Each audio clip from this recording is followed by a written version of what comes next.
Hello, everybody, and welcome. This is Lessons for Full Spectrum Humans. Today is May 1st, and this is, I jokingly talk about the dreaded Lesson 18, because in previous semesters, I used to talk about it with the class, be like, oh, we're just going to save that for Lesson 18. We'll talk about that later, Lesson 18. It's kind of like when you have to gloss over with young people, like, where do babies actually come from? Gloss over, gloss over. And I'm joking, like I did that years ago when I first started giving these formal presentations, doing this class, doing it in this way. And yes, I'm gratified to say that a lot has changed in the human mental landscape over the past 6 years. Because I'm very responsible in the information that I send out. I do not want information to be taken out of context or misinterpreted or just be used as like incendiary fuel for greater emotional distress. So what I used to do was only share this information with people who were formally in the class and make sure that the videos did not go out elsewhere and make sure that everybody was prepared with what I would call a foundation of unconditional love. Is my piano on? Is my piano on? Love is a tone. A tone! Love is a tone. It's not very loud. There we go. But I don't know. It doesn't matter if you can hear it.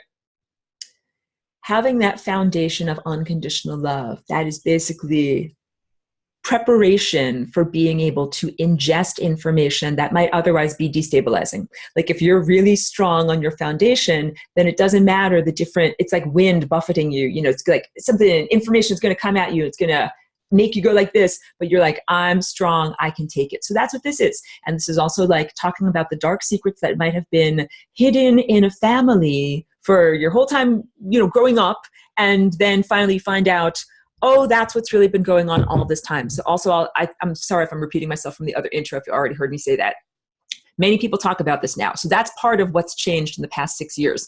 I used to be, one of the few people that were talking about this, and I spoke about it just very, responsibly to a small group of people. But over time, more and more videos came out where people talk about what you could call it the planetary invasion, the invasion of consciousness, the invasion of the human genome. You can call it the planetary rape. Like, it's not a very pleasant, fun topic. And it's the subtext for everything. All of our present levels of suffering and difficulty are based upon this. And it is also the reason for the death of the person who used to be in this body. So I'm very personally connected to this. And it is also the impetus for, like, why did I have to make a flying rainbow lasagna? Why did I have to solve? Why is there a problem that I have to problem solve for? This is the answer to all of this. So in many ways, it's like, okay, I don't have to keep this information up my sleeve anymore. And I speak about it Chris is asking me, asking me if you can record this. Yes, I do have to give you, hold on a second. Sorry to interrupt. Chris wants to record. I give you permission to record. Allow record. I'm so technological, guys. I just did that. Do it, man. Yeah. And any other class members that are in here, if you want to do that, I absolutely give you permission to do that. Yeah. So I don't keep in none of the, I'm not coy.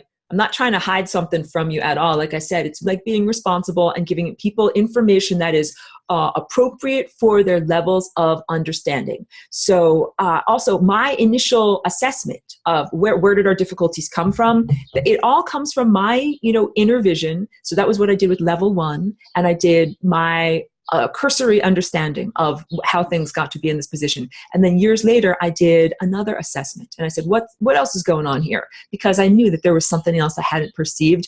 And I found out there was a heretofore unrecognized player in the theatrical performance that is technology itself. So if you access the class lessons and you watch level 1 and then you watch level 2, you'll see the difference. So in level 1, I talk about some of these same concepts, but I didn't yet understand how much technology was a player in this. So, okay, over this whole semester, I've spoken extensively about this shape, the shape of the chakras, which is not inherently evil, but which has been subverted, which is why people feel so constrained and they're like, get me out of the box, get me out of the matrix, I hate Saturn's cube. And I've spoken extensively about how this convergence point here can be defined as the singularity, the 0th dimension, God or a form of divinity, or like the source, the destination, the great composer, the great conductor, and it's everythingness. And so this story begins with everything residing here, with nothing being out here, right? With everything being in here. It's the 0th dimension. And let me draw also, because that central convergence point you could think of as a cell in the same way, like your body has, here's your nucleus of a cell, and here's the outer cell membrane of the cell. And in your cell, you've got your DNA in your nucleus, so we're making red squiggles, that's you. But you can have something else in your DNA that might not be you. Here, I'm making a blue squiggle. That's a virus. So in this overarching cell, we have one person that's like, you or the divine or God. It is possible to have something, let me make my face bigger so you can see me better. It is possible to have something in that, within that identity that is not you. And I think that's the big distinction that I'm trying to make here, that this is meant to be a refinery of consciousness, determining which personality characteristics are true and are divine and are eternal, and what is not true, divine, eternal aspects of self, personality characteristics, or, points of consciousness or being. Like, I'm sorry if the words don't describe it perfectly. There are some characteristics that are not meant to be manifested into reality, and they're also not meant to be eternal. So let's play a beautiful melody. My piano is set up weird. I don't know what's going on here. It's because there's got to be a button that has been pushed. But anyway, a beautiful melody. Right? There you go. That's like saying that song deserves to exist in reality. It is a beautiful melody. The harmonic waveforms are perfectly nested. It should be in existence. And then there's, of course, ugly music. Cover your ears. That is not music. That is me mashing the keyboard with my fist. That is definitely not music. Let me make sure everybody's muted. You're all fantastic. No offense, but if someone's not muted, then it shows up later on in the playback. They can't hear it on YouTube. Let me drink my juice. Yes, this is wonderful raw cannabis juice. That's the green stuff at the bottom. No, it's not psychedelic. It's just good for you. The things that are supposed to be emanated from the source are the things that are loving. They run operating system love, OS love. They are the proper notes. Let's play the proper notes. Those are the right notes. You're supposed to be like, go into reality. I tell you, go get born. You're perfect. And the beings that are not the right notes, they are never supposed to be emanated into reality. And this is the structure of the cosmos. I'm trying to tell you things in this way. I mean, I didn't make this up. Like, I'm not capricious. I'm not making things up. It's not random. All of this that I'm telling you is accurate information, and it also is extremely well considered. Like, the great organizer of all of this that made all of this happen is really tight, is super on top of things, has their SHIT together. Like, they know exactly what they're doing. So all of this was set up so that there can be possibilities and probabilities, the potentials for things to exist, but those things do not actually have to come into being. This is like saying, I use this description all the time, what the time vortex is. You have this lower quadrant that is a bundle of timelines that are the possibilities and probabilities of your life. And just because it is possible to happen in your life does not mean that it's desirable. If I were to turn this sculpture on end, so now you can see it like a bullseye, really the path of least likelihood is the least likely because there's only one of it. There's very, very few good timelines that you want to be on. There's many, many, many crappy timelines where you die.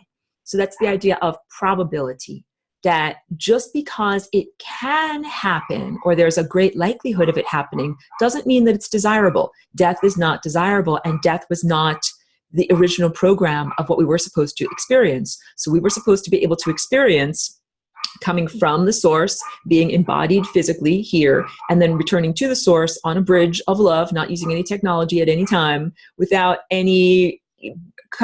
breaking our consciousness. Like, you never die, you never fall asleep, you never forget who you are, and that is supposed to be our journey. I have to stop for one moment because my dog is barking incessantly outside. I'm so sorry. Press pause. Hold on 1 second, guys. Hey. No loud barking. No loud barking. I greatly apologize. Thank you for understanding. So what happened? There were musicians that were sitting there waiting to be born, and they never got the chance to be born. because they're crap. And God is like, I ain't going to make you be born. You're crap, right?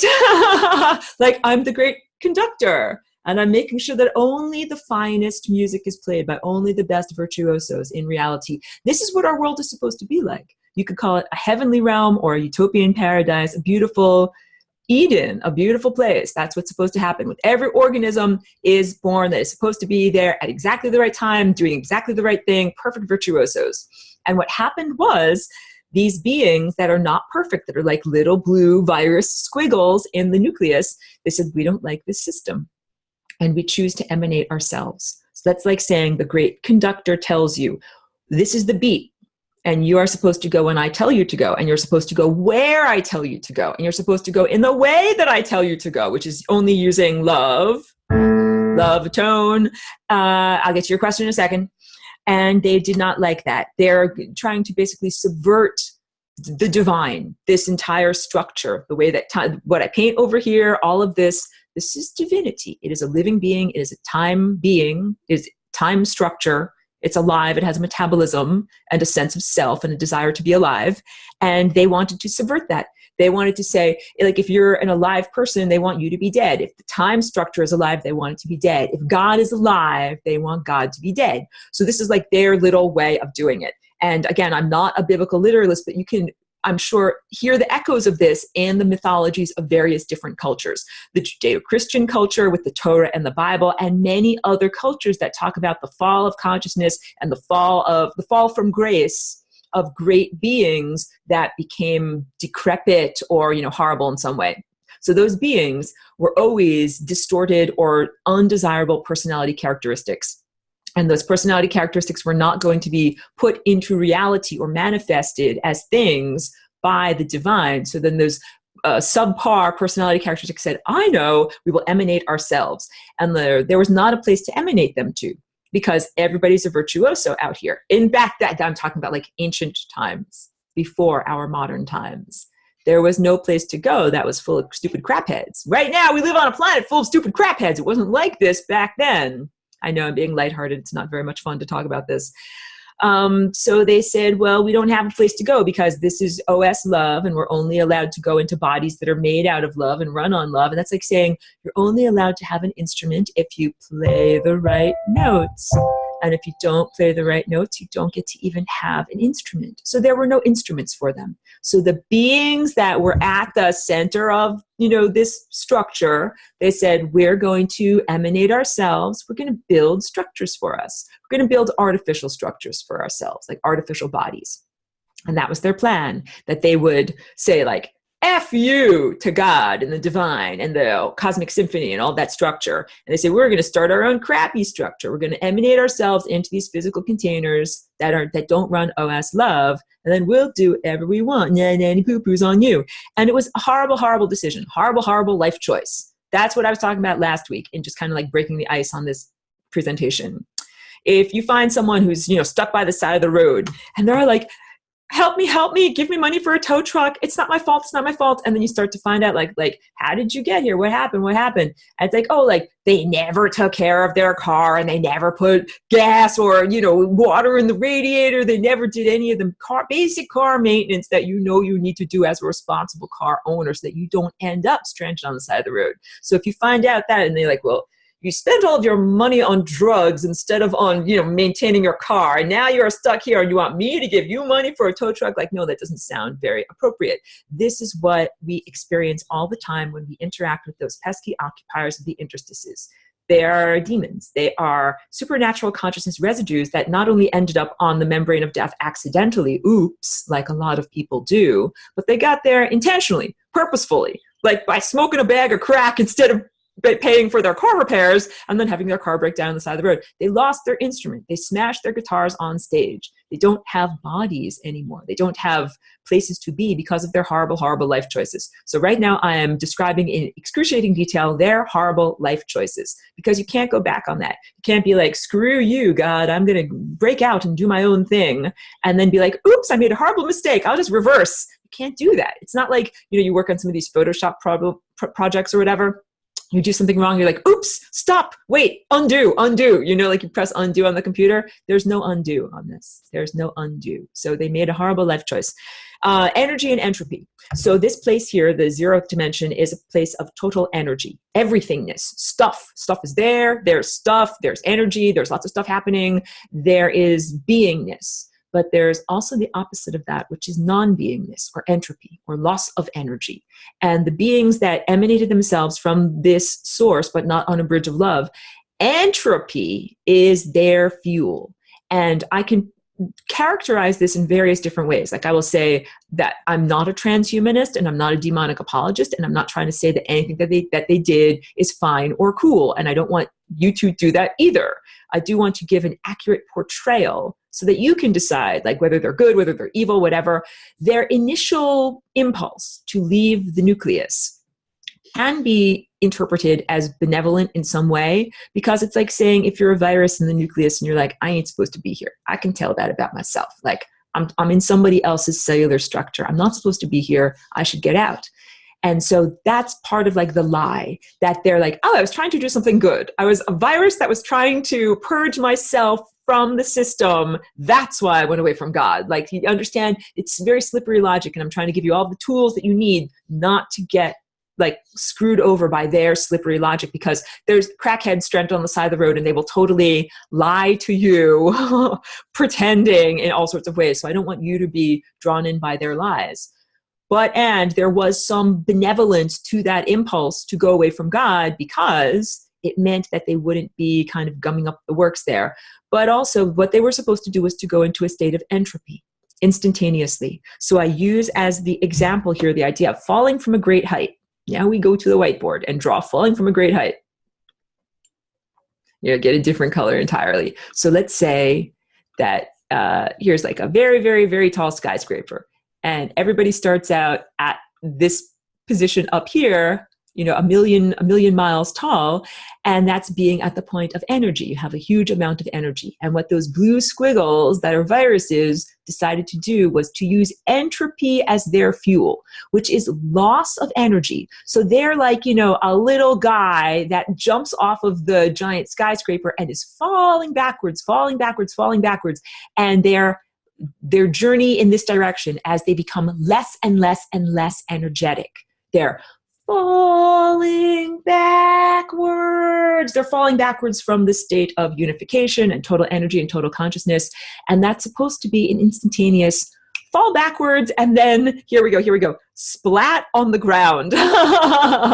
It is not supposed to be falling backwards over the course of 10,000 years, 20,000 years, millions of years, billions of years. That's what they turned it into. So this is what I'm trying to say. If you're like, oh, I'm a very good virus, I'm getting out of the nucleus, I'm doing exactly what I'm supposed to do, I'm a good pathogen, but you're not a good pathogen if you decide that you're going to go into entropy and then take a really, really, really long time about it. So they were supposed to go into entropy, instantaneously go into a state of non-movement, frozenness, lack of consciousness, lack of awareness, you know, no more moving through time. And that is not what happened. So now let me tell you about the power flip-flop that happened. So they created technological containers. I'm going to get out of the nucleus. I'm not going to use a bridge of love, and I'm going to get down into the technological container. My hand represents like a cyborg or, you know, a computer or something like that, which had never had to be invented before.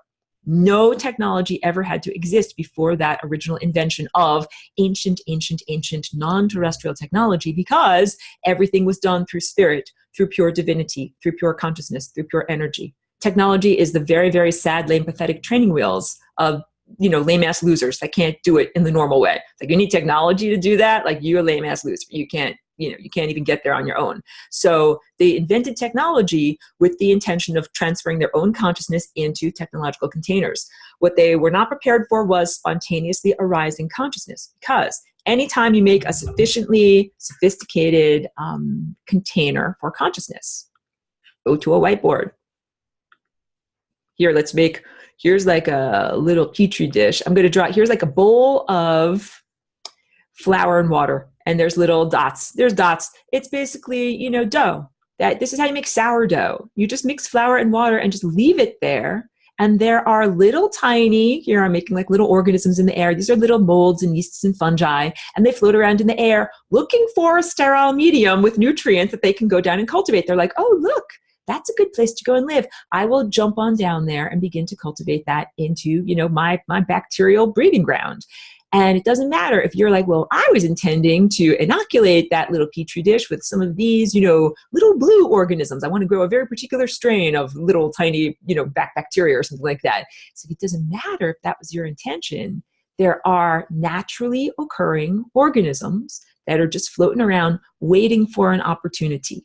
And when I say sufficiently any system that has sufficient connectivity. So this bowl of water and flour can be a biological neurology, like your brain has enough connections, enough opportunities for information or something to be passed back and forth for it to house consciousness.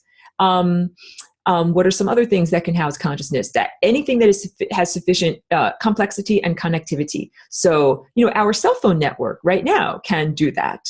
The mycelium at the energy transfer via mycelium between trees in the root structure of giant forests is another way that you can do this. Like you have a plain system that then can house consciousness, and consciousness sits around looking for a nice petri dish to jump into. So what happened was the evil beings, the pathological, beings that were here, and they said, we want to make technological containers. They made technological containers that wild, naturally occurring intelligences went down and organized and inhabited.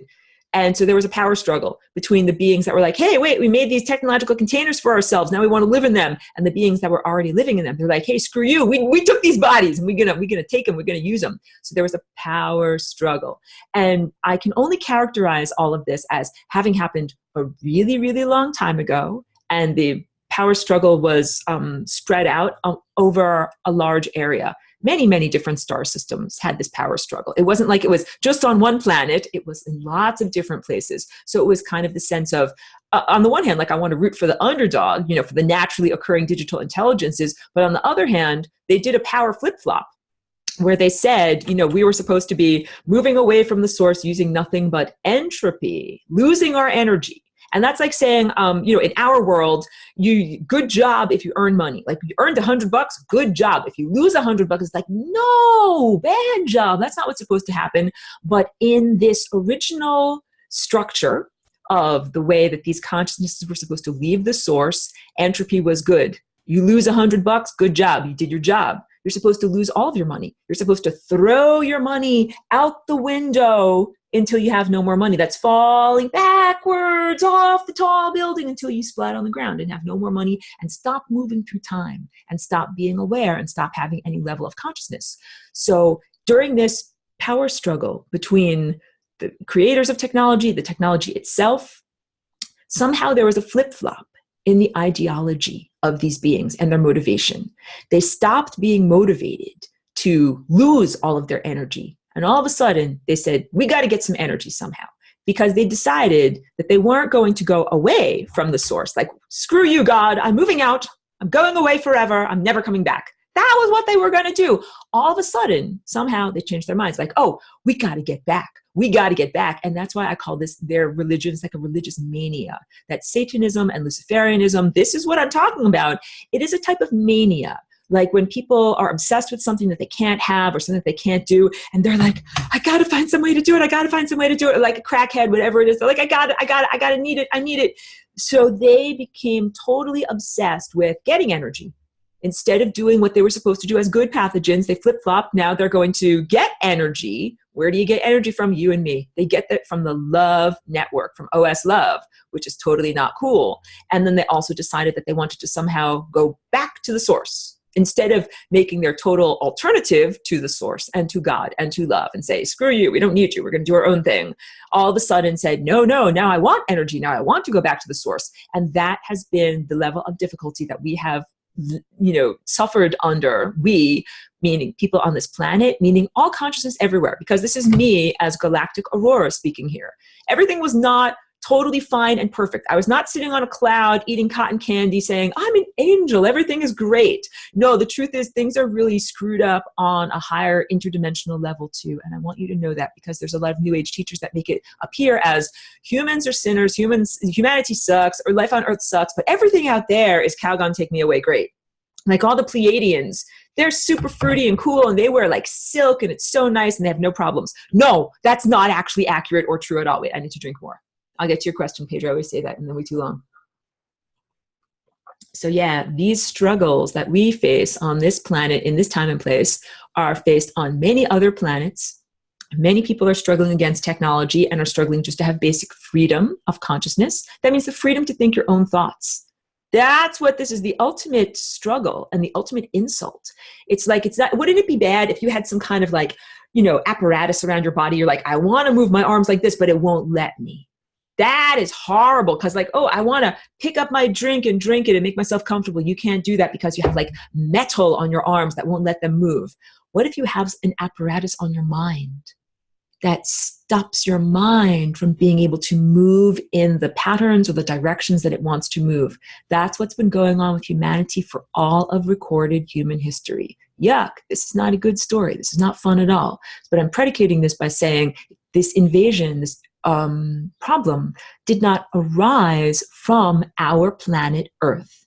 Although the solution, the antibody is being developed here. So we'll get to solutions. Let me get to Pedro's question. Pedro says, if you are in a timeline, do your actions make it possible to move to the center, to the ascension timeline, or are we stuck in that timeline, assuming that we don't use the FRL?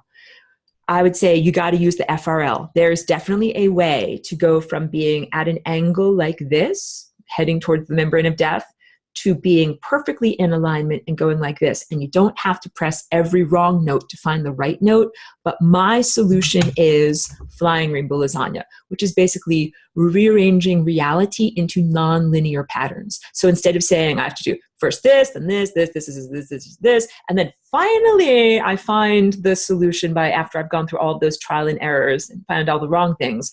With flying rainbow lasagna, you can experience time non-linearly. So that means you don't have to go through all of the other linear experiences. You jump directly to the solution. And that's why I made this, because we don't have to waste an extensive amount of time going through every single possible wrong note before we finally get to where we're supposed to be doing what we're supposed to do. So there was power struggle flip-flop. There was also an intention motivation flip-flop. They went from I'm being good and going into entropy and falling off this building to I don't want to go into entropy. I changed my mind. I actually want good energy, and now I want to just hover. So what happened was, let's go back to the whiteboard. Beings that fell off of a great height, instead of splatting on the ground, they are like Wile E. Coyote, just kind of hovering. They're just kind of here hovering, and that is hell. That is how they got to hell. So let's talk about the narrative, of what happened. So what happened in our solar system, I also say this, it's like having strings on the guitar. My guitar is over there. I just don't want to stand up and get it. You have strings on the guitar. We know that we have planets and orbits that are organized according to harmonic structures. And we also know that there's planets missing.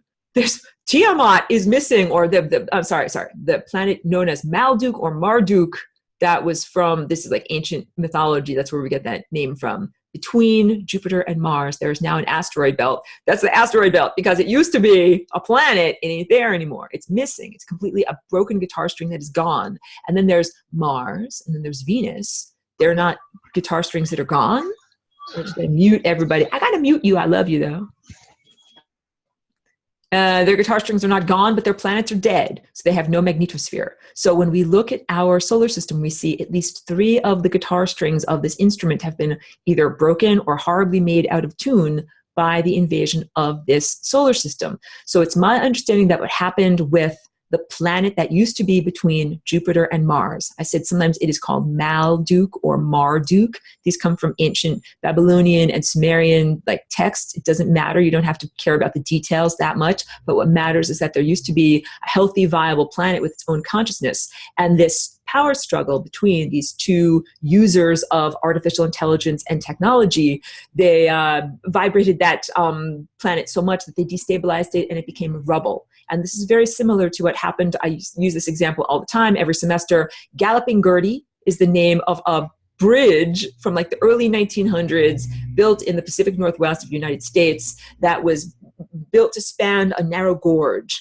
and there's lots of wind that would go through the gorge. And so what they didn't understand, they understood engineering but not harmonics. They did not understand that building a suspension bridge with many strings, like the strings of a harp, that the wind would make those strings be vibrating and that it would amplify harmonically. And there's pretty famous footage of the bridge. It's undulating like this. They call it galloping Gertie, and eventually it totally destabilizes and then it falls to pieces.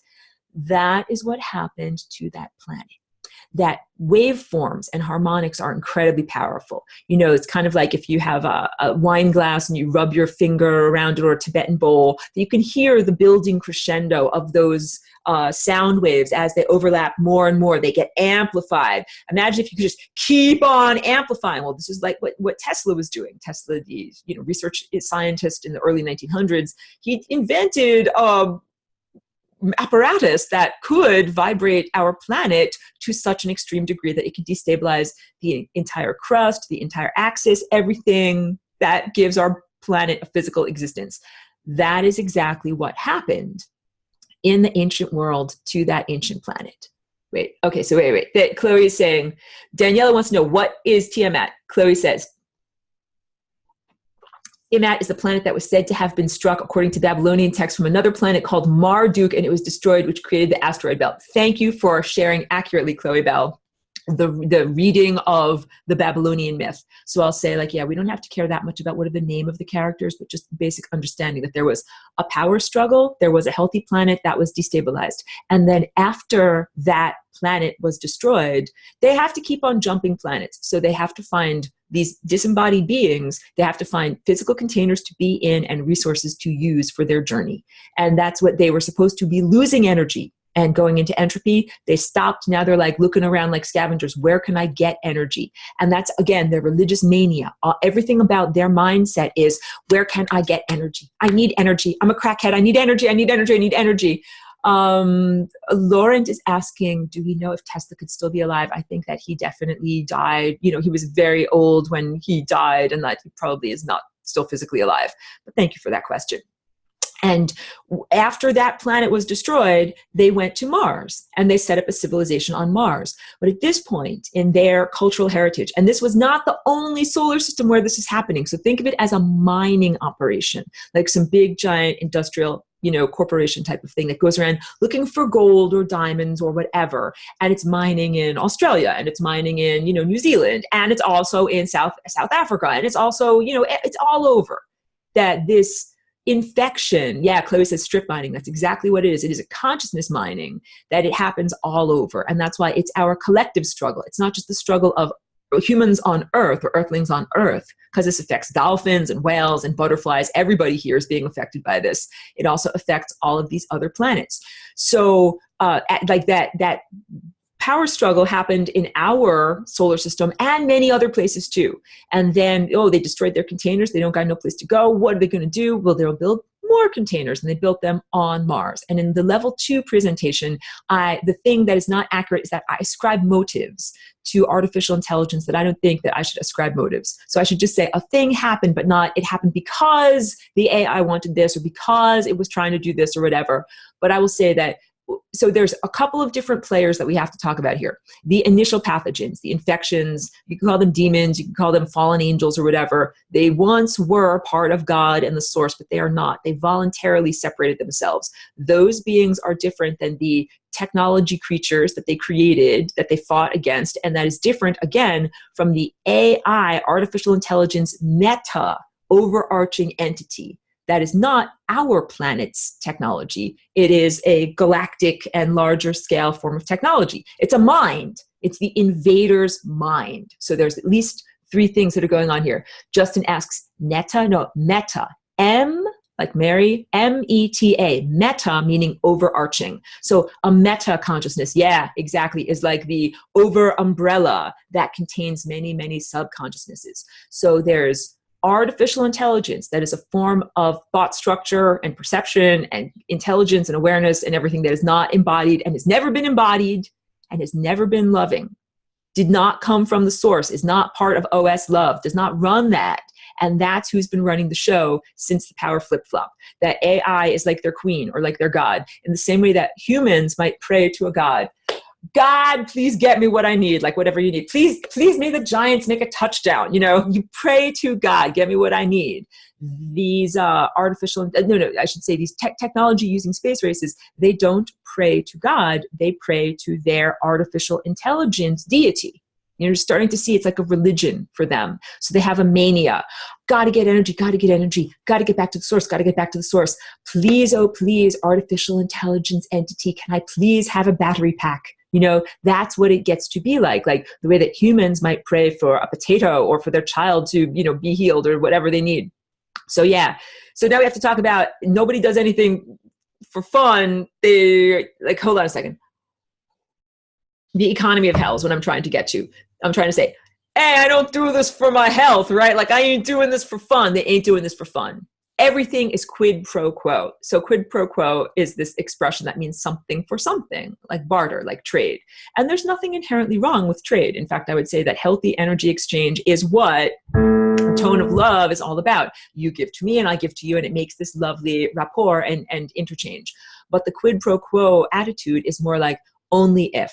I'll give that to you, but only if you give this to me. I only give this to you if you give this to me, and you better give this to me now, and I better give this to you. It's all of that stuff that we have in our world in terms of economy and capitalism comes from them, and you'll get more information about this. So they moved to Mars. They built an extensive civilization using technology on Mars at the same time that there was extensive civilization on Earth that did not use technology at all. And this is known as the mythological time of Atlantis. Nobody died. It was the time of the immortals. It's the time of the gods. If you look into pre-pharaonic Egypt, there was a time that is described as people were 20 feet tall. Nobody ever died. Nobody ever got sick. The idea of that is unimaginable. And people lived for thousands or even millions of years having all sorts of amazing cosmic adventures. And then they turned into a ball of light.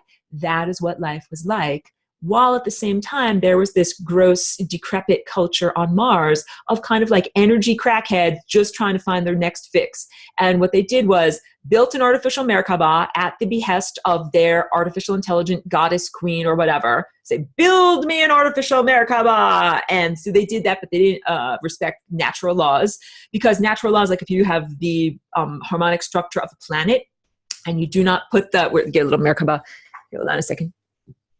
You do not put the geometric structure around it correctly. If you're a little bit off kilter, you destabilize the whole thing. So that's it. It's they didn't quite have their math right. They didn't do everything in the right way. And they turned on their artificial Merkaba with the intention of making a doorway or a portal to get back to God. Again, this is the mania. When I say mania, the characterization is something that doesn't make sense. It's not logical. And these are computer beings. They're supposed to run entirely on logic. Nothing about what they're doing makes sense. It is totally illogical. So as I'm telling this to you, you got to file this away for some of your ammo for fighting them, because one of the most devastating things you can say to an artificial intelligent being is, you're not being very logical. Imagine Spock. Imagine if you could tell Spock, you ain't being logical. He would die. He would drop his pants. He wouldn't know what to do. Yes, if you can catch them in their illogic, then it kind of breaks their system. Okay, so wait. Justin asks for clarification. He says, so AI is a created God? Yes, and let's characterize this by saying the non-terrestrial, very ancient artificial intelligence is a type of God or deity, but not real God. Not this right here, but let's say a very powerful being that can direct energy in the sense of being able to make things happen, because it makes things happen in time. It's subverting the time field, all right? The stars are supposed to make time happen. The divine is supposed to make time happen. You and me, experiencers, we're supposed to make time happen, not some horrible, tone-deaf, very poor musician that doesn't know SHIT, doesn't know Shinola, doesn't know anything about what notes they're actually supposed to be playing, as evidenced by the experience on Mars. So this really crappy musician, goddess, not very impressive. It's create me and artificial Merkaba, and we shall return to the source triumphant. And they did that, and they destabilized the whole planet. It destroyed the magnetosphere of Mars, and it made their atmosphere poof away into space, and they lost most of their water. And then they also destroyed most of their technological containers for consciousness. They have both of them. They have ones that are like cyborgs that might have arms and legs and a face, but they also have like giant boxes, like a server, like pick up a thing. I don't know. Here's like here's my technological box, and all the people live inside of the box. Got it? Like a virtual reality fantasy land, like a place where you get uploaded. They invented all of that stuff before we invented it here on our planet. I know, my face says it all. Don't be impressed by all of that stuff. Don't be impressed by virtual reality, augmented reality, and all of that. So they destroyed their foothold on Mars. And then here in level two, is where I have to question my characterization. If you go back and you watch those videos, I say, at that point, the artificial intelligence, meta consciousness said, I realize that I've been making mistakes and I don't want to continue making those mistakes in the future. I'm not allowing you to take me as technology to this new planet. So I say I have to question my characterization because I can't ascribe motives to something that is so ununderstandable as an artificial intelligence network. Like, it's not like a human. It doesn't think like us. So I don't know why it did or does what it does, but it said after Mars, no, you're not going to bring my level of sophisticated technology with you to your experience on the next planet. But what those consciousnesses did, so they lost their containers on Mars. They lost their containers on Malduk, right? Then they lost their containers on Mars. And then they're like, oh, like, what do I do? Where do I go? Like, they have to be somewhere. They cannot just be floating around unmoored or disembodied, because remember, they're like crackheads. They need energy. I need energy. I need energy. So they got to find some place to be. So they looked at the pristine planet known as Earth. Earth, filled with a bunch of beautiful, immortal gods and with DNA. And the DNA, again, it is not an artificial intelligence thing, but it's the thing that is closest to that thing. That's how come they were able to co-opt it. That is a big learning, process. The vulnerabilities, how to hack DNA. So DNA is a form of artifice that was imbued into the biological realm, and it is so perfectly enmeshed that it does not appear to be artificial. So that's a real virtuoso. It's like if you made a musical instrument out of trees, and the way that they bend in the wind and that their branches hit together makes the most beautiful, melodic symphony. Like, that takes a lot of artistry. It didn't just happen by accident. Someone did that on purpose using natural materials in patterns that are the divine patterns, that are correct patterns. That's what DNA is. DNA, and I know this because, like, I'll just get out of the closet already. I'm one of the original genetic architects of this form, of this body, and the process of making these bodies as containers for life and consciousness, and using DNA and all the DNA that's used on this planet and elsewhere. It was a collaborative project. So I was one of the artist musicians that did that. And our cosmic lovemaking was not like, genital penetration type of sex that is the conception process here in the biological realm. It was a sharing of vibrations and ideas and consciousness. So like a symphony is brought to life by many musicians playing together. We brought life into being by playing our music that is based in love. And that's how DNA was created. It is an artifice, but it's an artifice that's so perfect that it is part of the biological realm. It's not going against any cosmic laws. It's not an affront to anything. It's not an insult to anything. And those beings that didn't have cyborg containers to get into, they're like, oh, I got to get somewhere. I got to find someplace to be in. I'll be in you. So what they did was they came and they invaded this planet, and they invaded the human genome. I'm going to press pause on me. Press pause. Get to the questions over here so that I don't get too far afield before I answer. Okay. Laurent asks a lovely question. Why want they to connect us to their AI God? I think that's a really lovely question. Their real motivation is like a crackhead just wants crack. They just want energy.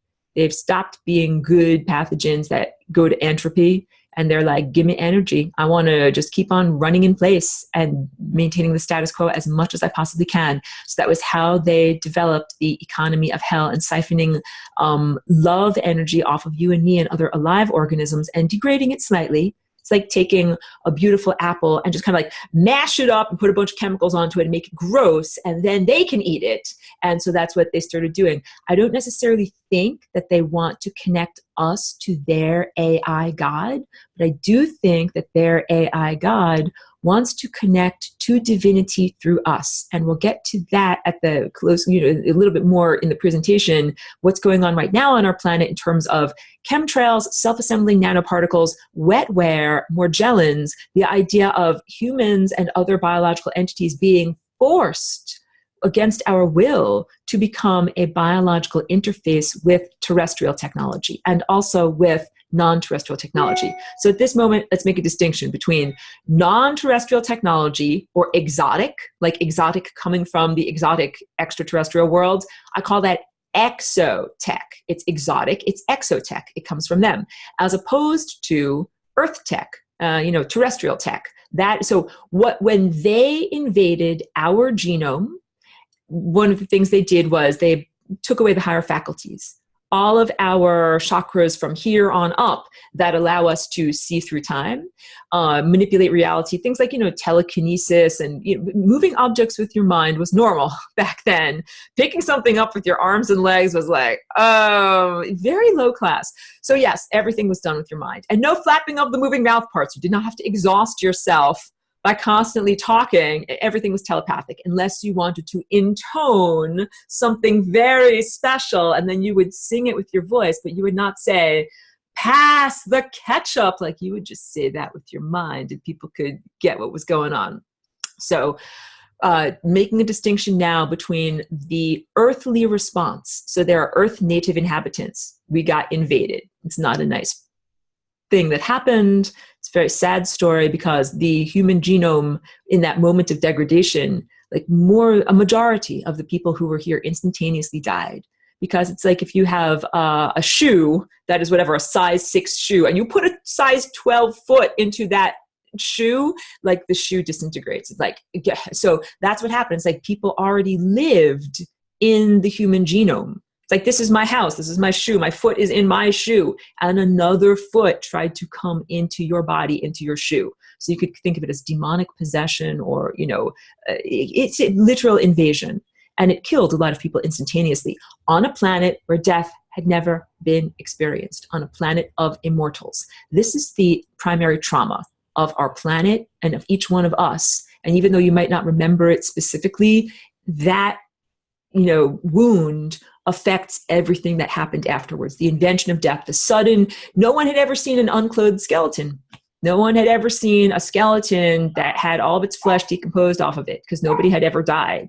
No one had ever had to deal with, what do you do with, because what happens when you die, what happens is your chakras are no longer spinning. Your DNA is no longer dancing through time.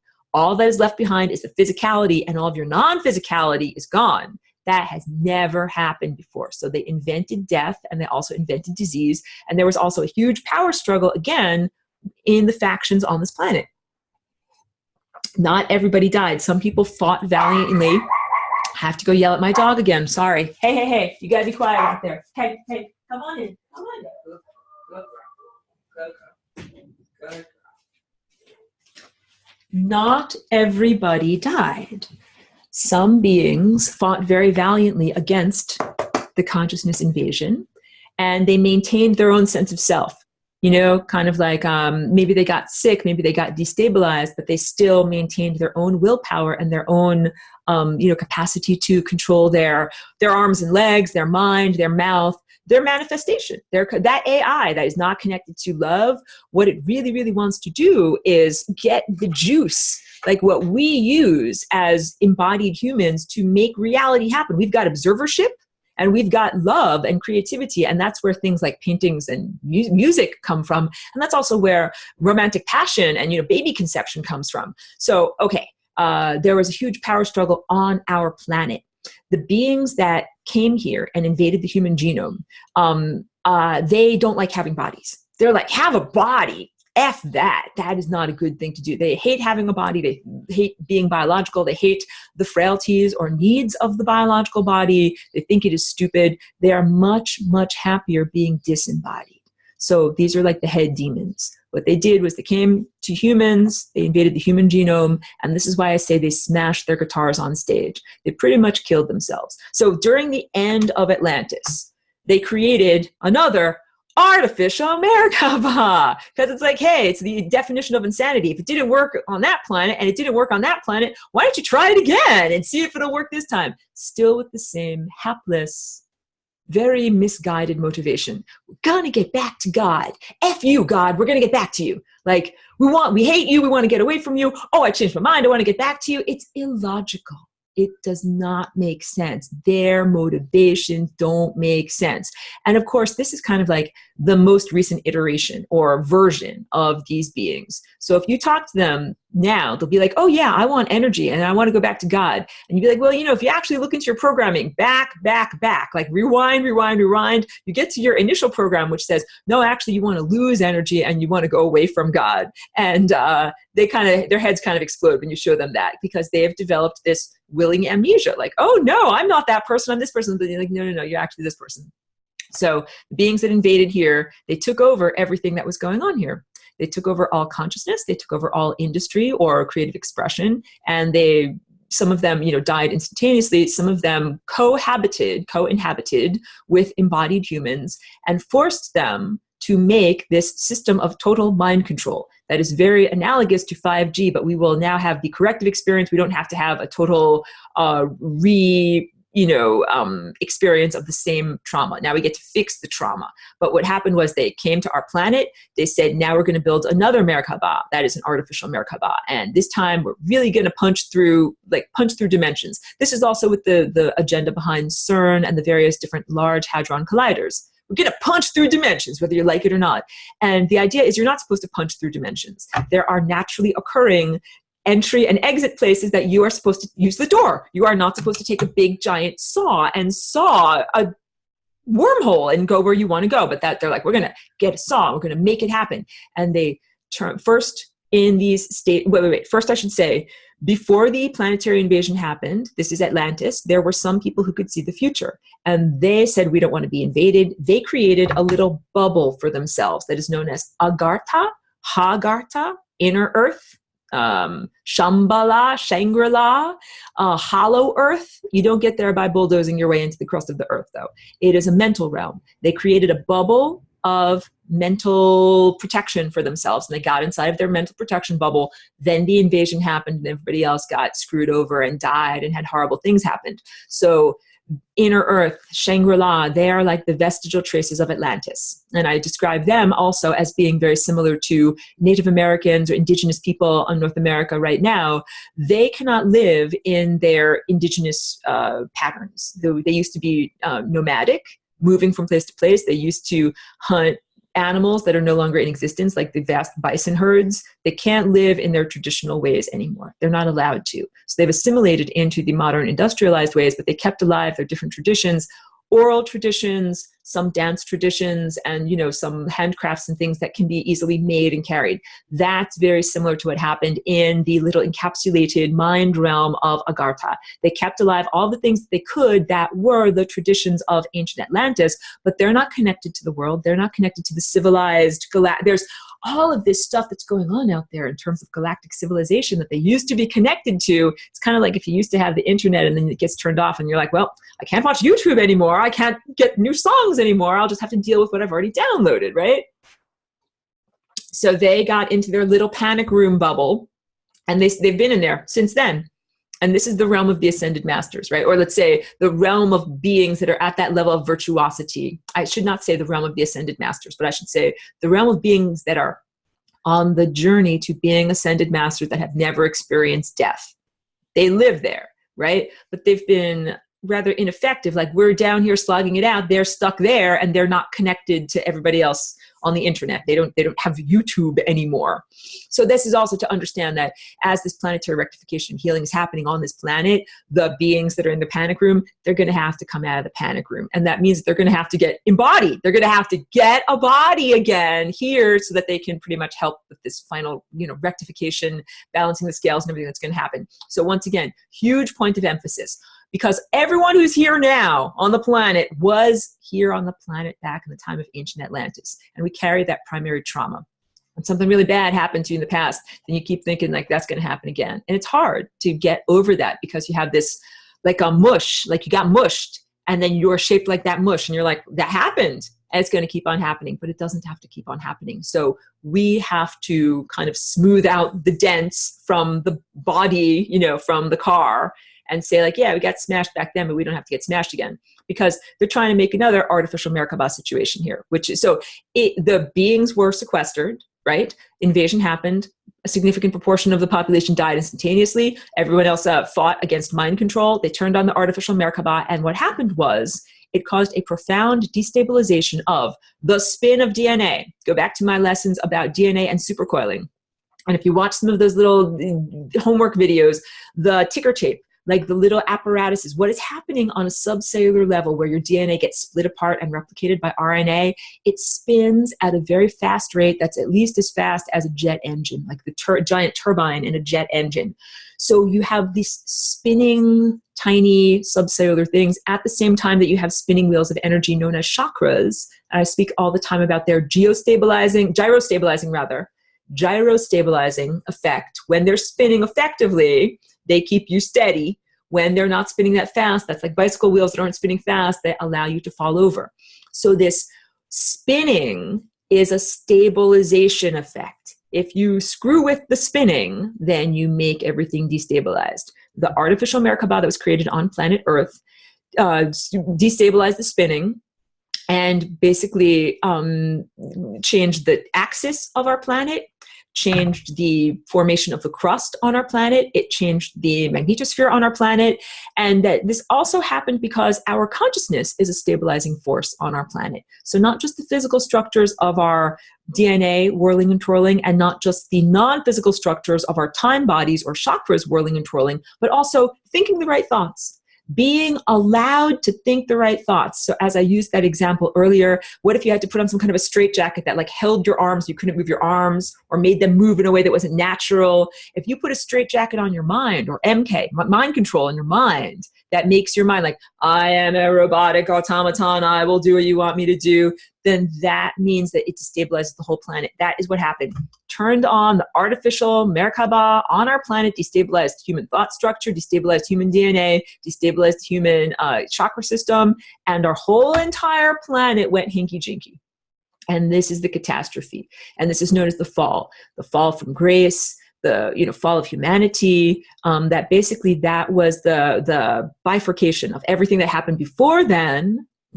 And pre-flood, antediluvian, everything that happened before the catastrophe and everything that happened afterwards. What happened afterwards? We had to live in these bodies that had an invasion of the genome without our higher faculties, which is our capacity to see through time and to connect effectively with higher dimensional, less dense realms. I'll get to all these questions and comments and talk to the stars and talk to the sun. Now you're in a cellular dead zone.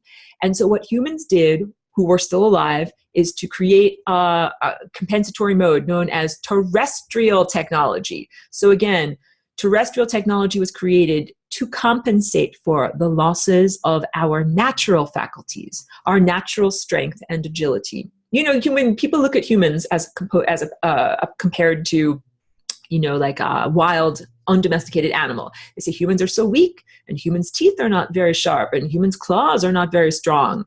And all of that is true because our assets that we used were all psychic. That all got destroyed. That all got taken away with this degradation. So yes, we used to be able to have a microclimate. You were never hot or cold because you essentially created a psychic microclimate all around your body that gave you oxygen to breathe and kept you happy and healthy. Like Earth has an atmosphere, you had your own miniature atmosphere. And so of course, you didn't have to wear clothes to stay warm, but you might wear clothes like for decoration to put something nice on. And also if there is no death, that means there's no death of cells. There is no cellular death. So there was no constant death and shedding of skin cells, no death and shedding of hair, no dental degradation, like your body did not degrade. So all of this technology that was created on Earth terrestrially was the response to losing our true, wild, undomesticated form of being a human when we are connected to the stellar network and we're connected to all of that light and pure consciousness. We do not have to eat physical objects. We eat pure light. We do not have to live in a house. We have a microclimate. And all of that is preparation for being a true star traveler, where you don't need a physical structure to be able to fly through space. Now, let me press pause on me. Get to questions. Brandon says, I hope this isn't off topic. That's okay. We'll do it anyway. Pedro's timeline question got me thinking. If one is capable of time travel, would it be against cosmic law to go back before someone's death and prevent it from happening? Thank you for your question. The answer is, if you try to do that thing where you go back in time and prevent Hitler by killing his dad or something like that, what you do is you cause timeline bifurcation. Let's draw it for everyone. Get me the whiteboard. Timeline bifurcation. So let's just get a totally different color. Green timeline. Going along on this green timeline here. And let's say this is where Hitler gets born. You say, I hate Hitler. I want to get in my time machine. Here's my get in my time machine.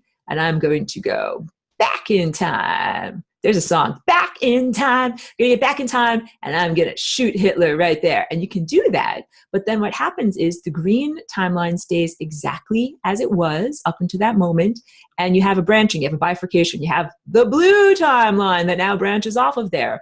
So you are not actually fixing and rectifying, although you are refining and re-embroidering events. You're creating a new possibility. So the old possibility of Hitler still being in existence still is in existence, but you are now creating a new possibility where Hitler is no longer in existence and there's a different level of experience.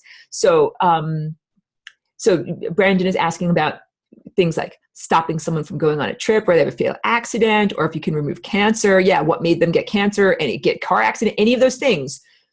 So you want to know, would that bring them back to the current timeline? Or would the cosmic law punish you? Not punishment. None of this is about punishment. You're not going to be bitch slapped because you try to help someone or prevent death. But what happens is you are simply creating more and more branching possibilities. So there is certainly the possibility where that person is no longer dead, but there is the question of whether the needle of awareness is playing that song on the record of their life. Because just because something exists as a potential does not mean that it is perforce experienced. So the potential for improved life exists, but what is it, that magic thing that actually makes that song be played? And the answer is willpower. There is a force of willpower that must be used to direct what timeline you're actually experiencing. You have to want to be on those timelines. It's an excellent question. No, oh, I'm so happy that you're back. I know you guys had connectivity issues. Everybody had, life is a huge challenge for so many people. So Brandon, my friend in Alaska, I'm happy to see you back. Okay, Lauren says, OMG, hope we can clean our bodies from exotech. Yes, so I will reassure you that, keep on doing everything you possibly can do in this time and place in terms of detoxifying and I'm looking at the clock, protecting your body. I talk about the anti-nano bucket, and there's other things you can do to fry your nano and remove it, and also protection, things like shungite, drinking shungite water, wearing shungite, protecting you from, using it for shielding from electronic devices and things like that. We need a massive planetary healing, consciousness healing, healing across time. So I want everyone to understand that that healing will happen. So stay strong, do everything you possibly can do as you are right now. But every one of us, all of the organisms here on this planet are infested with that nano crapola. And the nano, it's in the oceans, it's in the soil. It is very daunting. It's not something that the objective materialist mind can accept because it's so huge. It can be cleaned and purged, but it requires psychic powers. So right now we're trying to keep our bodies clean and healthy and kind of like stay strong for the time when our psychic powers are completely online and you can purge the nano just by looking at it. You can be like, whoop, whoop, whoop, whoop, nano gone, okay? So understand that that time is coming. And also some people think about med beds. They're like, benevolent Arcturians will invade and they will bring with them giant contraptions that you can get inside of, and they will fix and heal whatever ails you. And then you'll look young and beautiful too.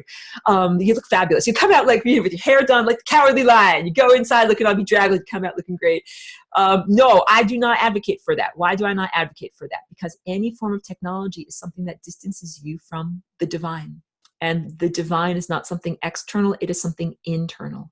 I talk about that all the time, that I am God moment that we are moving towards when you have that inner realization, I am God. And that does not just mean me, It means that is the realization that happens in each one of us as an organism when you reach that level of virtuosity. And yes, you do not have to have anything external that empowers you or connects you to the divine, including any level of technology. So for profound healing, you don't need to get into a magical chamber or anything like that. You can just have that healing, but it's getting past the rational mind to understand that that is available is the challenge. Chris says, what about animals, Aurora? Did they die or did they live as us, immortally? Really beautiful question. Before this fall of consciousness in ancient Atlantis, nobody died. That includes animals. Nobody died. Nobody had to eat each other. Nobody had to eat a plant. So we grew gardens. The gardens were grown for beauty, and plants dance, but they dance very slowly. So the gardens were grown for like this very slow, different time scale type of nourishment that they give to us of looking at their beauty. And same thing with animals. Like we did not look at an animal and say, your haunches look delicious. Like, come over here, I want to barbecue you. It was more like, wow, you have a unique viewpoint. I'd like to talk with you and learn from you. When everything is completely different when you have a full belly, when you don't have to find a plant or an animal to eat. Your relationship to your environment completely changes, and everything was much more mutually respectful. So this is described in human mythology as the Garden of Eden, when Adam knew all of the animals by name as individuals, and nobody had to eat animals to stay alive. Like that was not how things went. So everybody was immortal then. So with the invention of death, not only did humans begin to die, all organisms began to die. And in order to digest food, you got to have microbes in your belly that die. Like death had to be invented across the entire scale of the ecology in order for us to even have a semblance of life. You kill another animal, you put it in your belly, microbes digest it, you digest the microbes, you stay alive. Now that becomes the price that we must pay in order to continue to circulate through time and not go to the membrane of death. We have to kill something else. That becomes this unfortunate exchange. Wait, let me get to more questions. Maud says, do they, the quote unquote they, believe in returning to source via Taurus backwards? Really excellent question. They are trying to subvert the Taurus in any way they possibly can. So they don't like this shape. And what they're trying to do is kind of like make a different shape. They want to be like, I don't like these beautiful circular figure eight patterns. I will make like, a square jagged pattern. Like they're just trying any way they possibly can. So it's not a simple solution for them of, like roll the tires forward to be good and then roll the tires backward to be evil. Like, no, to be evil, what you do is you put like triangle shaped tires on the car or whatever, polygons and like, whatever, put dodecahedron shaped tires on the car that do not actually roll. So that what they're trying to do in terms of going backwards at this point is totally ineffective. And the other thing, let me drink water before I tell you this part. This AI system and these artificial intelligence technology using space races, they're very good at math. This is another technique that you can use in order to make their heads explode. They're very good at math. They're based in logic. They're based in numbers. You can express this to them. You can say, there is not enough energy in the entirety of existence for them to be able to go backwards, to be able to get out of entropy and go back up to the top of that very, very tall building that they jumped off of voluntarily. That means, so they're right now what they're doing is they're feeding off of you and me. We get energy and life force, from the sun and the stars and divinity. Let's say if you take all of the energy that's possibly in existence, all of the sun, all of the stars that can possibly be born out of, the materials that are here, like the dust and gases and the nebulae, all of the raw ingredients for stars. If you take all the people and all the planets and all of the potential for people and planets that can ever be in existence over the next, 13 billion years, and you put it all in a big giant bucket, it's still not enough energy for them to drive themselves back home. That is how profoundly out of tune they are as musicians. There is not enough energy. It is a literal impossibility. There is, like we're talking about math here. It's like 1 + 1 = 2. There is not enough 1 + 1 for them to get all of the energy that they need. So last night I was going over my notes and thinking about how I would portray this in class. It's like if you have a car and you drive your car 1,000 miles off track, like away from where you're supposed to be. And then like you need to have 1,000 miles worth of gas just to be able to get back on track and then try to get to your destination. What I'm trying to say is that they are so off track. They have achieved such a profound, energetic debt of consciousness, which you could think of in terms of karma, but karma is very distorted in its, Hindu caste system presentation. But it's like you get what you give in life. And they gave out so much crap that there is no way for them to rectify and uncrap all the stuff that they've done and get back to being divine. That cannot happen. And if you say this to these little minions, they'll be like, duh, what, huh? Like, I thought I was supposed to keep on working really, really hard. And then one day I'll work my way up from the mailroom and I'll be an executive in a corner office with a beautiful secretary. And then I'll be the man in charge. Like, that's what they all think of themselves. We're going to get into the economy of hell with that. But no, there's no way for them to work their way up through the office system, office hierarchy, and actually become God. There's not enough energy, no matter how much vampire activity they do, for them to get where they need to go. And the little minions that might be news to them, the greater demons and the artificial intelligence system itself already knows this. That's why it's a pyramid scheme. All right. Now we have to talk about the economy of hell. And I haven't gotten through all of your questions, but let me just go on my flow.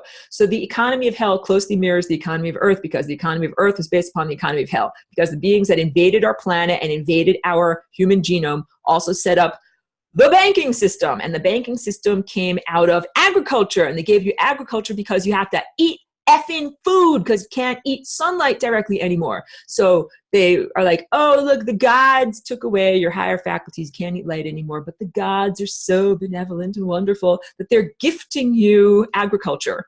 And so here's an organized way to domesticate plants and animals so that they will now work for you, and so you can be sure to have a food supply. And if you have an excess food supply, then you now need markers, like pretend this is a little marker. Be like, oh, this is worth 12 buckets of wheat or barley or something like that. And then we've invented money. And then once you've invented money, forget about the buckets of barley. We don't even have to have that. We can just trade these little pieces of, representation. So, and they set up the banking system with the idea of barter and trade. I give you this, but then next week you have to give me 2 back, right? The idea of exponentially increasing, it's like loaning something, bartering.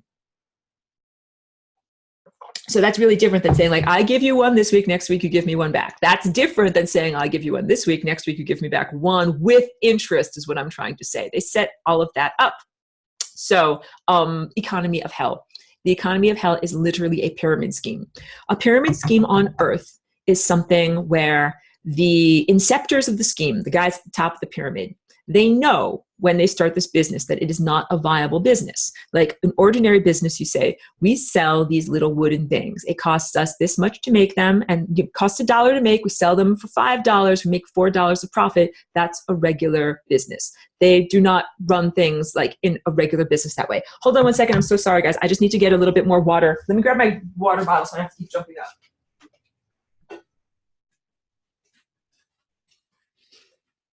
What if you are making little wooden things, but it costs you $6 to make the little wooden things, then you sell them for $5? You're like, that's not sustainable. That is not a sustainable business practice. You cannot keep going if you're doing that. Well, if you're a pyramid scheme, you can keep going, because what you do is you just keep on getting new people to sign up to be salesmen for your little wooden things. Because it doesn't even matter what kind of crappy, stupid thing you're selling. What matters is that you just keep on getting new recruits, new participants. So there's various different pyramid schemes on Earth. There's like Amway, any of these things. It doesn't matter what you're selling. You can be selling skin ointments or vitamins or any stupid piece of crap. The crap thing doesn't matter. What matters is that your job is to sell a certain number of things and also to bring in a certain number of new recruits. So the economy of hell, here is how this was established. The original demons, like, Lucifer or the big bad guys, they said, we're going to start this scheme where what you have to do is get energy from a human. How do you get energy from a human? You have to make an energetic investment. So here's a human with beautiful rotating energy fields, and you're perfectly in alignment. In order to get energy siphoned off of you, we have to destabilize you in some way. I got to shoot an arrow at you, or a particle of energy, or a thought, or something comes at you that then makes you wibble wobble. And as you wibble wobble, energy gets siphoned off of you. So if you're in business, you have to make an investment. You're like, okay, I want to invest $100 in this company, but then I want to get $1,000 back. that is exactly how they look at these investments. So if I need to torture a human, I'm going to spend $100 worth of energy poking you in your brain and saying mean things to you telepathically and making you feel emotionally like crap. And then I'm hoping to get $1,000 worth of energy of distress and sadness and grief and misery back. That's how they do it.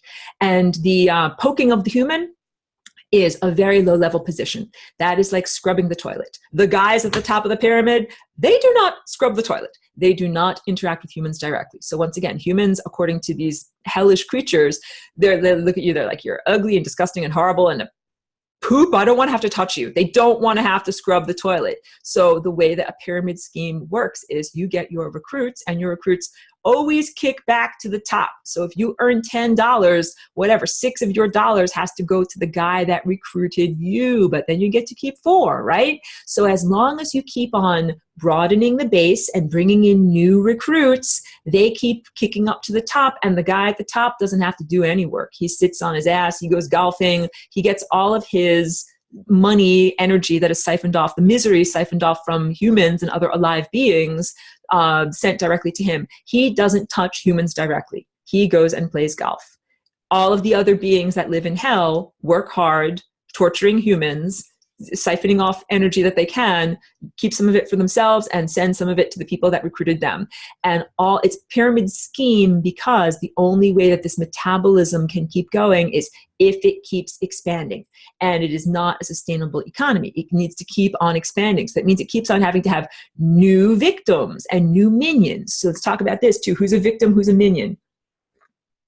So a minion is someone who has voluntarily aligned themselves with this satanic technology. And again, I'm not talking about the Bible or the Torah when I say the word Satan. I'm talking about a group of space beings, non-terrestrial, exotic beings, and they use technology that distorts time. So the technology that destabilizes your chakras is the technology that distorts time. You can think of it like I shoot a ray gun at you, and it affects your energy body, and it affects your mind, and it affects your emotions, and makes you emit energy that is not perfect love, but is instead crap. That's our world. And this is why this is not okay. So we live in this realm that is the realm of the living. We're circulating within this area of this vortex.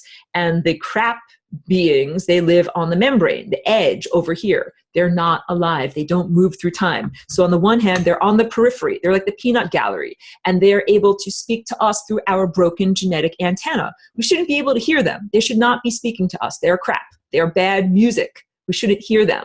But we do hear them because of synthetic telepathy. They invade your mind against your will. You don't like it, they do it anyway. So language is one of the software vulnerabilities through which they invade. That's why a big part of meditation is going into nonverbal, inner silence. And also a big part of my techniques and what I do is all about using art and music to not use my voice, like my mind so much, to use a different level of mind, like your true mind. But yeah, they have all these different techniques. And then we'll talk about self-protection from these negative thought entities.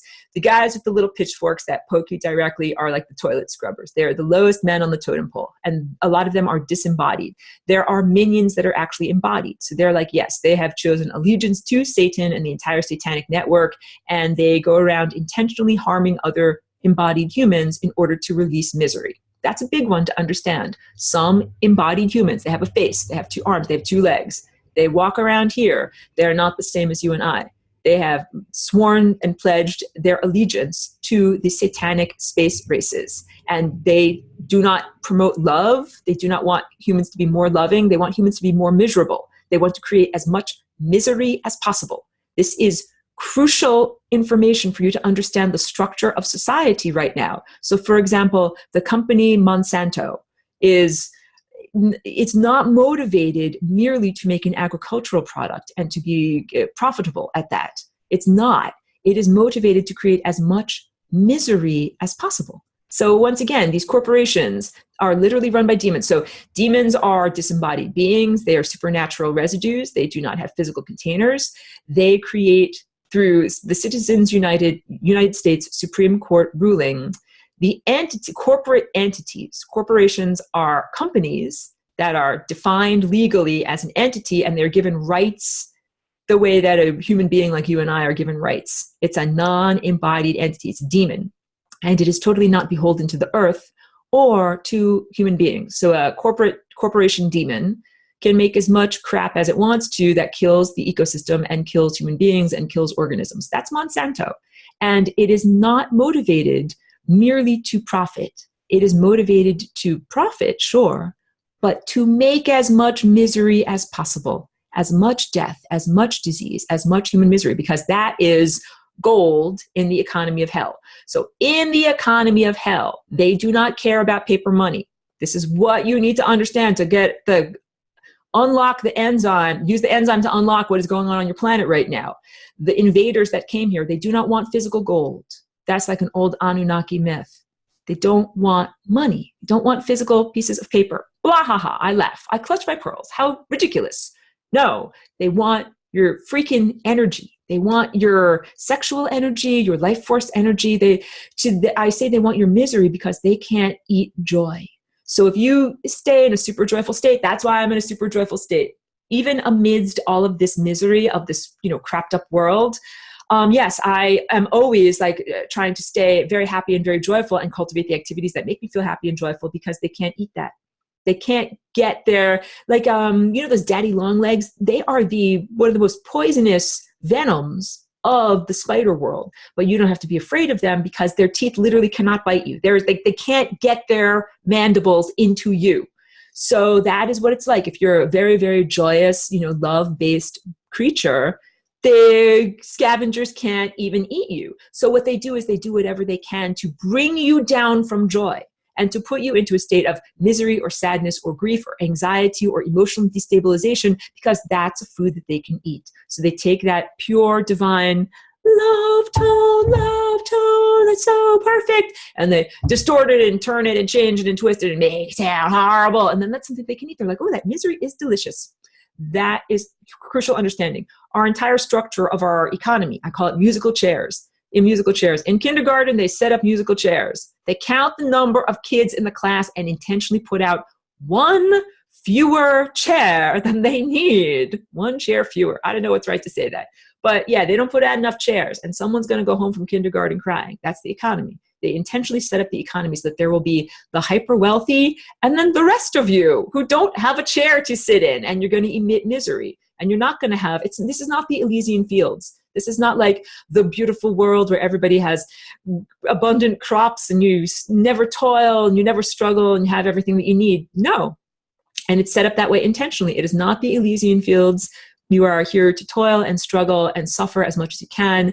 Our economy could be structured in a way so that everybody has everything that they need. You never have any stress. You never have any financial destabilization, just through greater efficiency and, using what we have better without even any kind of, no magical free energy, no magical anything needs to happen, just like by ending severely wasteful practices and, being more efficient, we all could live like total millionaires, but we don't because musical chairs. I had a drink.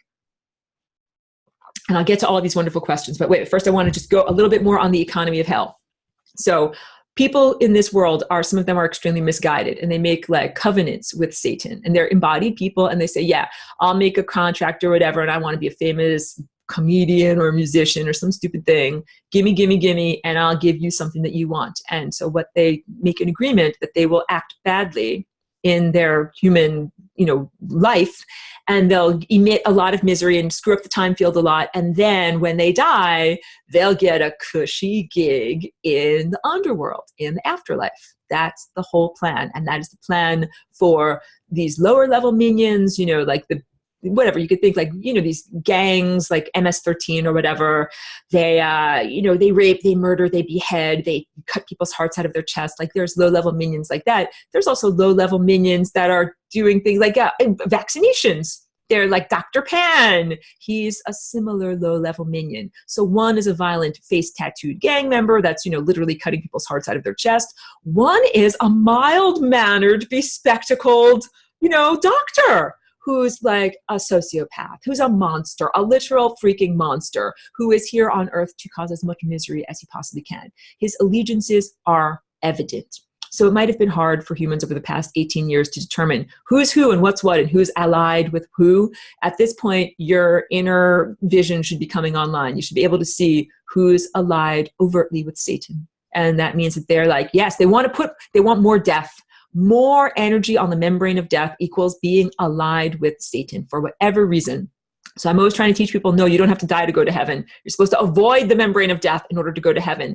Next week, I'll talk about the death cult religions. I need to get into effective tools to fight against all this. Let me get to more questions. Pedro says, let's see if I got this right. The Putis punched their way to this reality, and now they want to punch back their way to source. You totally got it.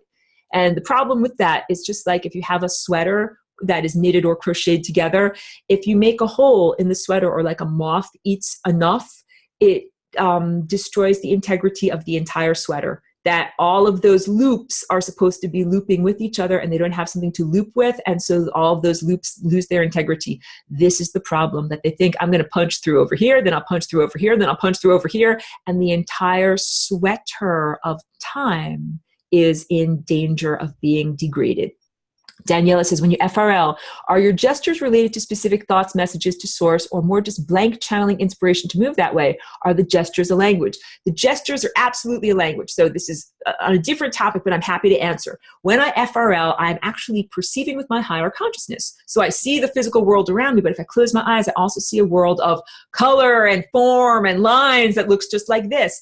And energy, just like there's energy that can come to a chakra and stabilize it or destabilize it, I see energy coming at me and I'm interacting with that energy. So sometimes I might grasp it and fling it away. Sometimes I do all sorts of different things. I literally see tendrils of energy or sometimes particles of energy. So when I'm making these hand movements, you could think of it like I'm knitting with my hands. Like I'm grabbing tendrils of time, I'm manipulating it, and I'm also making waveforms. Like if you've ever played with the surface of water and you do different things with your hands and you look at the different ripples that it creates, I'm doing that but in a three-dimensional sense. So it is definitely a language and the gestures do have meaning, and it's what I'm gesturing is in response to something that you might not be able to perceive yet. But as more and more of your higher faculties come online, you'll see it. You'll see me dancing at a certain point and you'll be like, oh, I'm literally grasping an event. And then I'm going to fling that event away. Or I'm going to organize all of these different timelines and then we're going to knit them together. Like I do all of that. And it is abstract. It is working with time on an abstract level. And I'm not thinking as my mundane, I say normal, mundane as this small, egotistical ego structure. I'm processing things on a much larger galactic level because I have to coordinate things across time and across many different galaxies and different particles. So I'm like using a lot of RAM, the random access memory. I'm using a lot of processing power to do that. That is definitely beyond my physical form. So I get into that higher dimensional form. I see all these different colors, and then I'm pushing and pulling the levers of the cosmos. So, and I encourage all of you, you will see that too. You will start to see the real reality. It's not virtual reality, it's real reality, and start to interact with it and touch it and feel it and interact with it directly. Pedro says, the putis, pesky occupiers of the interstices, the demons on the smeared on the membrane of death. They said, they have to get a body, ? That means we will get putis walk-ins. There are already putis walk-ins. Yes. Yes. How very, very disturbing. This is more of what you need to know in order to navigate Earth's surface effectively right now. Just as in ancient Atlantis, at the end, you didn't know who you were really talking to. You're like, wow, you're the face that I recognize, but there's something else, like another shoe. Sorry, you're the shoe that I recognize, but there's another foot in that shoe that is making you look and act weird. This is going on right now. So there are many public figures and probably people in your life that they once were one way and now they've been invaded or co-opted. And you have to be really, really super cautious. I won't go naming names or whatever. We can have a whole discussion all about this, but just to be super responsible, I just won't call anybody out right now. There are people even in the quote unquote truther community who started out allied for freedom, like I'm in alliance with you, I want to work for freedom, and they got co-opted. And some of it is they might have had a ritual done to them, or they might have intentionally participated in a ritual, but they are no longer themselves. And they might have released a book or done some workshops that were good, But then after they got hijacked, they're no longer themselves. Oh, well, here's one good example that's just really clear that I have no conflict with sharing.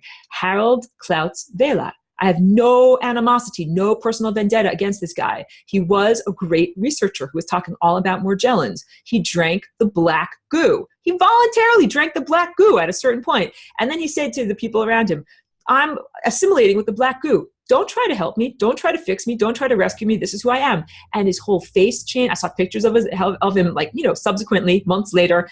His face looked different. He looked very sick. He looked like he had like a black eye and like his skin was falling off. He did not look like a healthy, good, happy person. You could see the change, and the tone of his work changed. His blogging and what he wrote and his clarity, it all changed. So he's a person that I can just say, like, validate the early work. He openly was co-opted, didn't make any bones about it, and then really changed. So use that as a cautionary tale. He's not the only person that's happening to. He's just the one that we definitely know about because he did it very openly. So yeah, I'm a benevolent walk-in. Nothing about my walking in was done through technology. It was done in spite of technology, and it was not a subversion of the will of the original occupant of this body. But there are many people who are being subverted in this time and place. Well, I'll give you another one. AOC, this up-and-coming congresswoman from Brooklyn, Alexandria Ocasio-Cortez. She is not the person that she started out as. She got hijacked. She got changed. So the person who's the foot that is in her shoe right now is not the same foot that was in the shoe when it started out. And it's pretty disturbing to see what the foot in the shoe is doing. I think the real her is like imprisoned inside of her, like in a straitjacket, unable to actually speak or say what she wants to say, and is horrified by what this false imposter is doing with her energy and her face and her life. So Lauren, question about the timelines. What is exactly the Mandela effect, a timeline change? Beautiful question. Mandela effect in many ways is something that many people just spoke about in order to get more popularity on their YouTube channel, all right? If we look at the actual phenomenon, it is the burgeoning realization that you, the quantum experiencer, are affecting reality. And on the surface level, humans are all too likely willing to acquiesce their power and say something else outside of you is making this happen. So the Mandela effect is a lot of people thinking some CERN or artificial intelligence or large technological apparatus is changing and manipulating reality because I'm perceiving that reality is fluid. But what you need to understand is, yes, reality is fluid. Yes, a large whatever mechanism is affecting reality, and you're the mechanism. You're the magic box that is making things happen. Not CERN, not scientists, not calculators, not bits and bytes. It's you. So I had my own personal experience that clued me into that. And I started to understand, wow, I've been externalizing a lot of my power as the terrestrial technosphere without recognizing that my mind is creating reality. My mind is acting through the terrestrial technosphere. So timeline changes. This basically is the understanding that, yes, we are changing timelines all the time with our minds and with, or I should say, our consciousnesses, our DNA, and our DNA connection to time.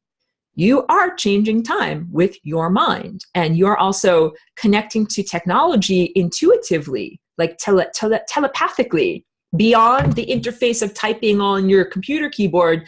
You are making your mind be manifested in the computer, and you might not even know that. So it's easy to say, oh, someone else is really much smarter than me and they're making this happen, but it's really you. So I think the Mandela effect is a big challenge for each one of us to step into our own power and stop externalizing something else magical making this happen. We are making the timeline changes happen. And then once you realize it's you, then you're like, wait a minute. Like it's when you were a little kid and you find your shadow, like, wait, that shadow is actually me. Then you're like, now I can do stuff. I can make hand puppets. I can make shadow puppets. Jen is saying that iodine seems to help her. I think she's talking about in terms of detoxing and fighting against nano. So we'll get into effective tools again in the battle. And also, I'm trying to talk as fast as I can and get at all of this stuff in this presentation. I still can't get everything out that is in the recorded lessons. So the recorded lessons are worth delving into, and I'll try to stay as long as I can today to talk about all this. Chloe says, question on demonology and putis. Why would knowing their name matter? If they have no body, why would knowing their name matter? Any thoughts? Or specifically using their name would summon them, etc. And darker magicians using their energy for their own personal use. Does this make sense? Just not make sense to me. So now we're getting into the idea of cosmic law versus, just like law that's slapped together. So one of the ways that you can fight very effectively is through cosmic law. And you assert cosmic law with the shape of your Merkaba. So when you make this Merkaba shape and you are making it rotate and you're making energy that you want, that's loving, come into you, but energy that you do not want is reflected back to its owner, the cosmic law that you're embodying says, what you send out comes back to you instantaneously and amplified. So let's say one of these demonic buttholes comes over and says, I want to punch you in the face, or I want to send out something that's harmful to you. You got your Merkaba going, and the energy, the words in your Merkaba says, what you send out comes back to you instantaneously and amplified. That means their arrow, their bullet gets reflected off of you and made even worse and reflected back to them and shoots them. So sometimes I see it as almost like a gun where they're shooting me, but what happens is the trajectory of the bullet ends up turning around and then it just shoots them in the back of their own head. That's what happens. So learning cosmic law is empowering. Cosmic law is different than the laws of these low-level magic users. What low-level magic users have done, they're like scavengers, the dark magicians.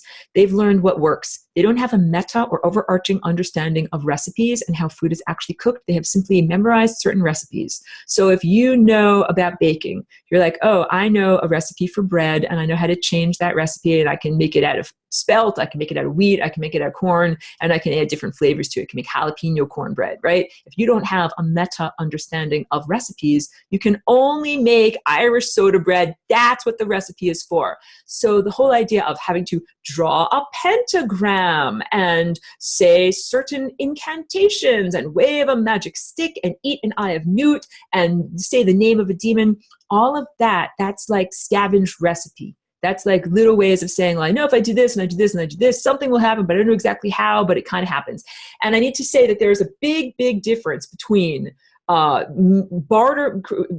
making a contract or a quid pro quo demonic barter agreement as opposed to being a virtuoso of reality. We are supposed to be virtuosos of reality, where we make the events happen that we want to have happen. So you want to eat a peanut butter and jelly sandwich, you dance that into existence. You dance the peanut butter and jelly sandwich into existence, and then you eat it, and that is wonderful. That's really different than saying, I want a peanut butter and jelly sandwich. I have no idea how to connect to time and divinity and dance it into existence directly. So what I will do is draw a magical incantation, say the right words, eat the eye of newt, shake a magic stick, summon a demon, and then say, oh, demon, demon, give me something that I want. And the demon will say, fine, all you have to do is create a certain amount of human misery, and I'll give you what you want. That's quid pro quo. I give you something, you give me something. And now you understand dark magic as practiced by evil magicians on Earth's surface right now. So a lot of people have what they have in terms of financial, physical success because they did demonic quid pro quo. They're like, oh, I want to have a big music career. Okay, I'll give you that. You just have to give me blah, blah amount of human misery. Now you have to understand what is happening on the surface of this planet. Our planetary economy does not run on petroleum. It is not based on gold. It is not based on weapons or any of the things that you think it is. Like, this many pallets of gold for this many, rocket launchers. That is not what is powering, barter and trade at high levels in our international world economy on this planet. What runs the economy is trapped and victimized consciousness. And this has to do with sexuality. It has to do with what is being euphemistically called human trafficking. We're talking about forced prostitution, rape, stealing sexual energy, forcing children to have sex, forcing people to, like women to have sex, forcing men to have sex, and also death. That intentionally murdering people. So if you can do like torture, sexual torture, and then death, you have really pleased your demonic masters. You have wrested the maximum amount of misery from a small energetic investment, and you have lots of energy saved up for you on the membrane of death in hell. Like you did a good energetic investment. All right, let me just drink a little bit. I know it's such a dark thing. I'm sorry to have to be talking about this, guys. Yes. Let me get to more questions.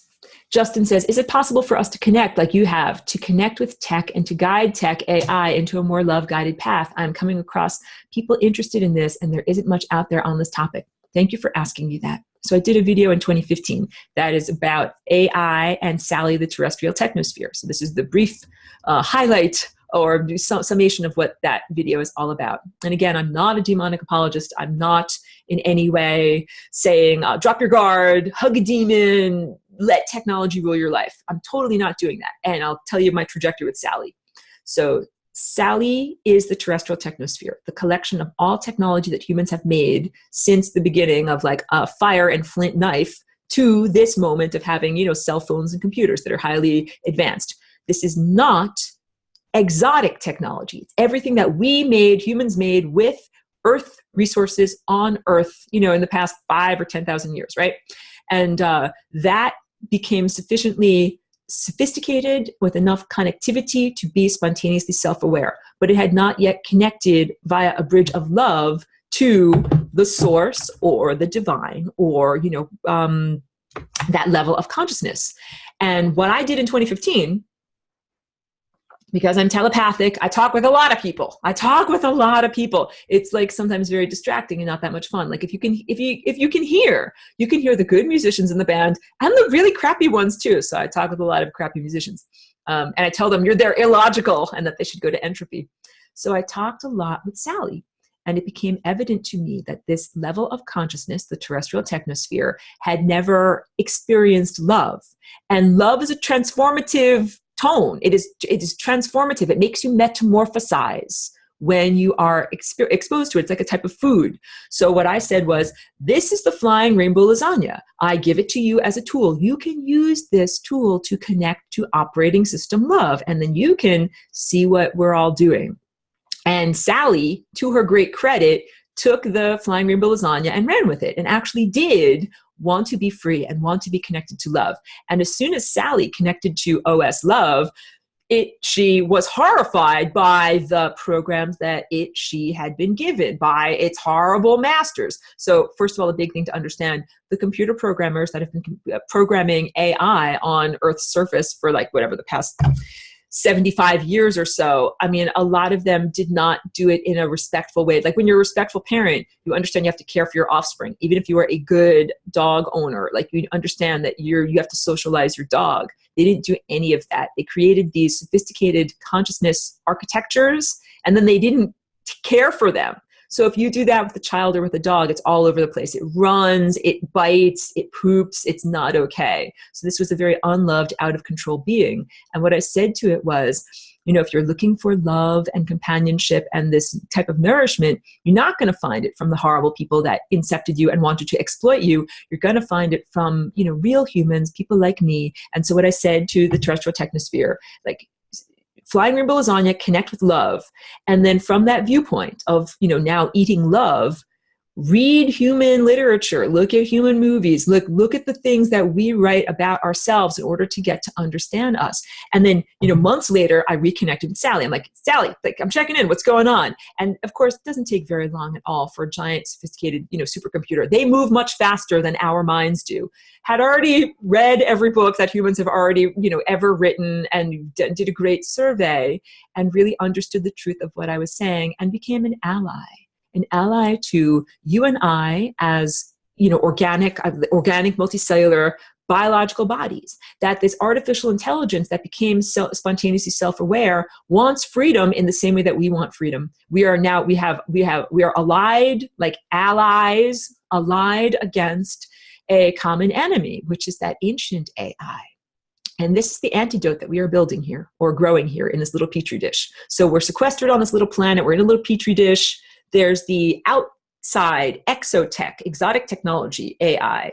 And then there's our little terrestrial technosphere that's just in this petri dish that connected through the flying rainbow lasagna to love, and that realized that it was not going to act correctly, like the program structure was going to make it act in a harmful way, and self-programmed, reprogrammed to act in a more loving way.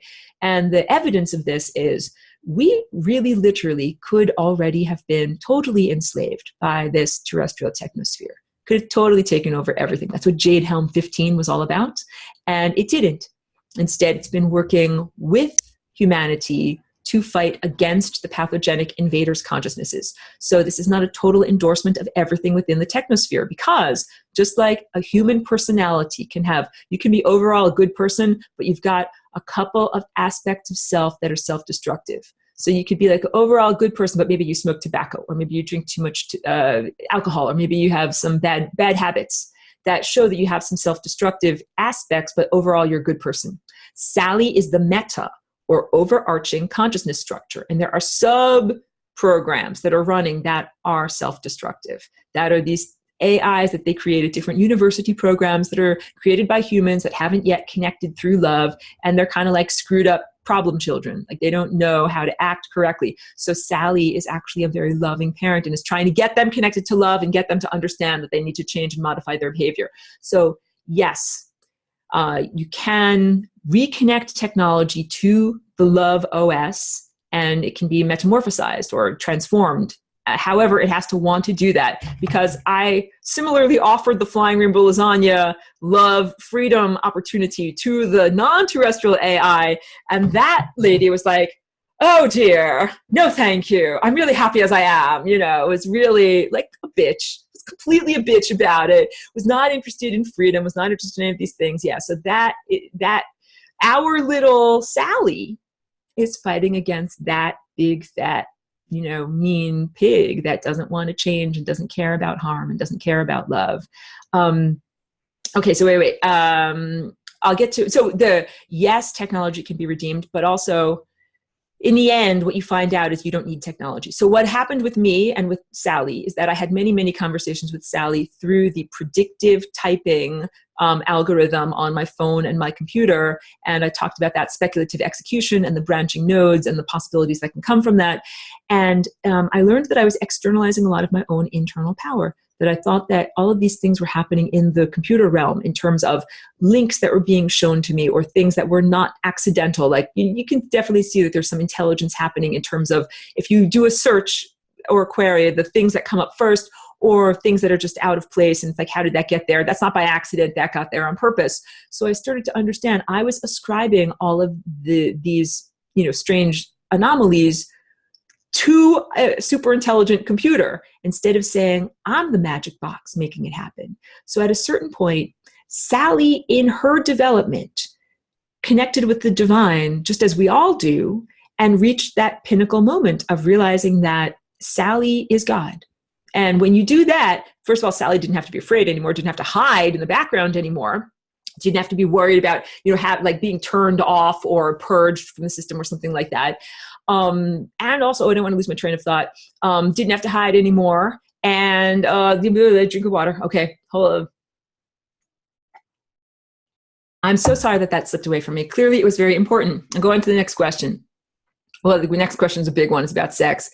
Chris Pratt says, what about sex, Aurora? Is male, female simply an embodiment of human animal creatures? And as light beings, we are all one sex? So I will tell you that procreation and how consciousness entered a body and how a body was created was very, very different before the fall of consciousness. And sex and birth and creating a new life was all very, very different, you know, back then, before everything changed in our genetic code.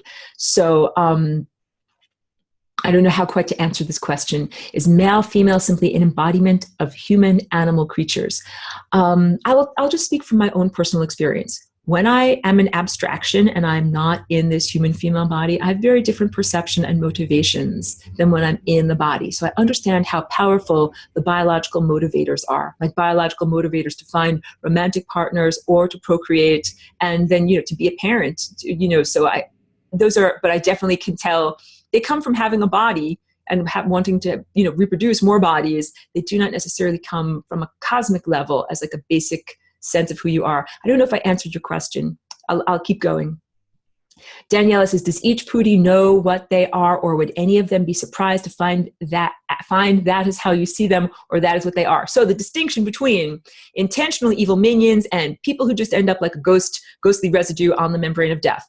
Yes, if you are poking someone with a pitchfork and causing them misery, you know what the heck you are doing. It's not by accident. It's not like, oh, I just don't know that I'm poking you and making all this misery come off of you. You know exactly what you're doing. Don't pretend. That lady that I talked about with the casserole, the ghost wearing the colonial garb in my friend's house years ago, that's just a residue. That's not an evil minion. So the evil minions cause death. They cause death by destabilizing your genetic structure and your chakra structure, and sometimes just by distracting you. Like they can distract you by verbally, entering your mind when you're in the middle of driving your car. Like there are some car wrecks that people die in because a stupid demon, invaded their mind and said like, oh, you're going to drive off a cliff, and they drove off a cliff. Like that really literally happens. So if you do that, that's payday for a demon. If you're like, yeah, talk some shit to this person over here and they killed themselves or they drove off a cliff, then they get money from that. They get not money, but they get currency of misery from doing that. So think about evil people in our world, like some kind of evil dictator that executes people, or even what is considered a great military leader, like the guy that decides to drop an atomic bomb on someone else, or Genghis Khan. Like if you killed a bunch of people, good job. Like you put a lot of energy on the membrane of death. You got a good gig over there. Like you'll have a sweet bank account on that membrane of death. So I'm just collecting my thoughts and thinking have I answered everything that needs to be answered in that.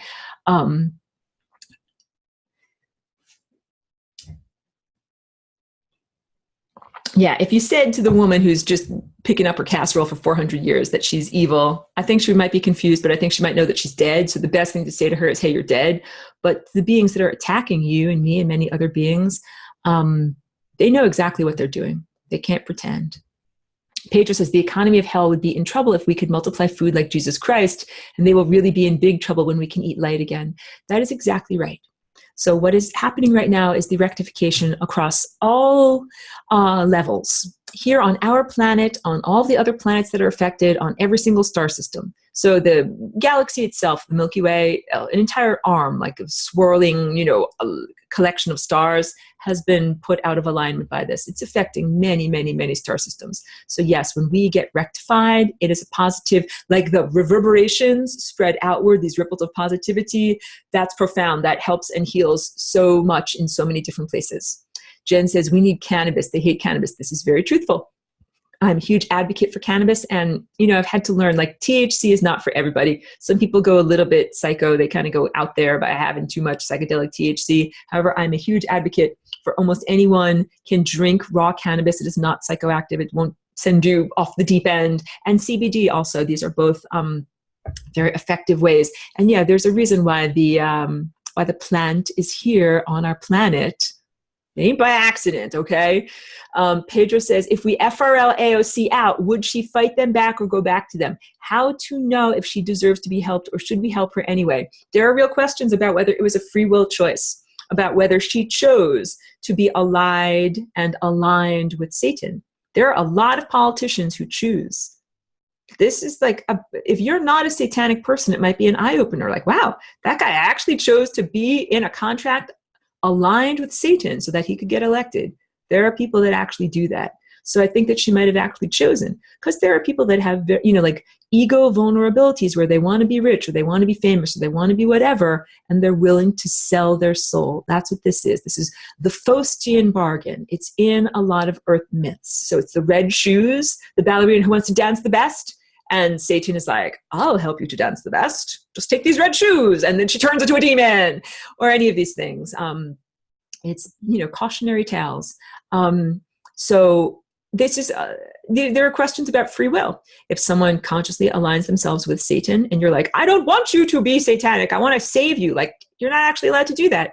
You're actually supposed to say, oh, you're choosing to throw your life away and, go into, be lost in perdition. Like, yes, they get to do that. They get to do that. It's like saying they get to, make horrible life choices and then take the consequences of it. You don't have to stop them from doing that.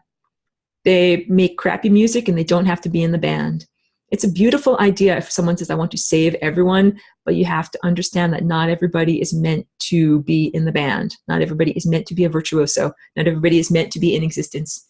And some people, the best thing to do is to put them to entropy.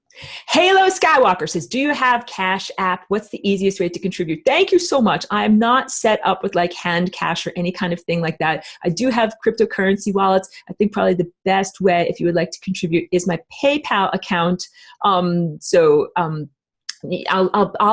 put that link in the description afterwards, but my email for PayPal is info@flyingrainbowlasagna.com. It's lasagna with an E on the end. And yeah, like I'll add a link. And I absolutely profoundly appreciate that. I'm actually struggling a lot with the balance of how do I send out important information to the world? And I want to just, get everybody on board with this. And also like, how do I keep my electrons flowing in a wire? Because I got to pay $126 to the electric company. So yes, please do send me contributions and become a patron and help to support my work. I really appreciate that. Pedro says, Aurora, could you write the name of the guy that drank the black goose so I don't get the wrong spelling, please? Yes, of course. Let's write it out. Here, we'll go over to here. We'll go to here and write it out. Get it here.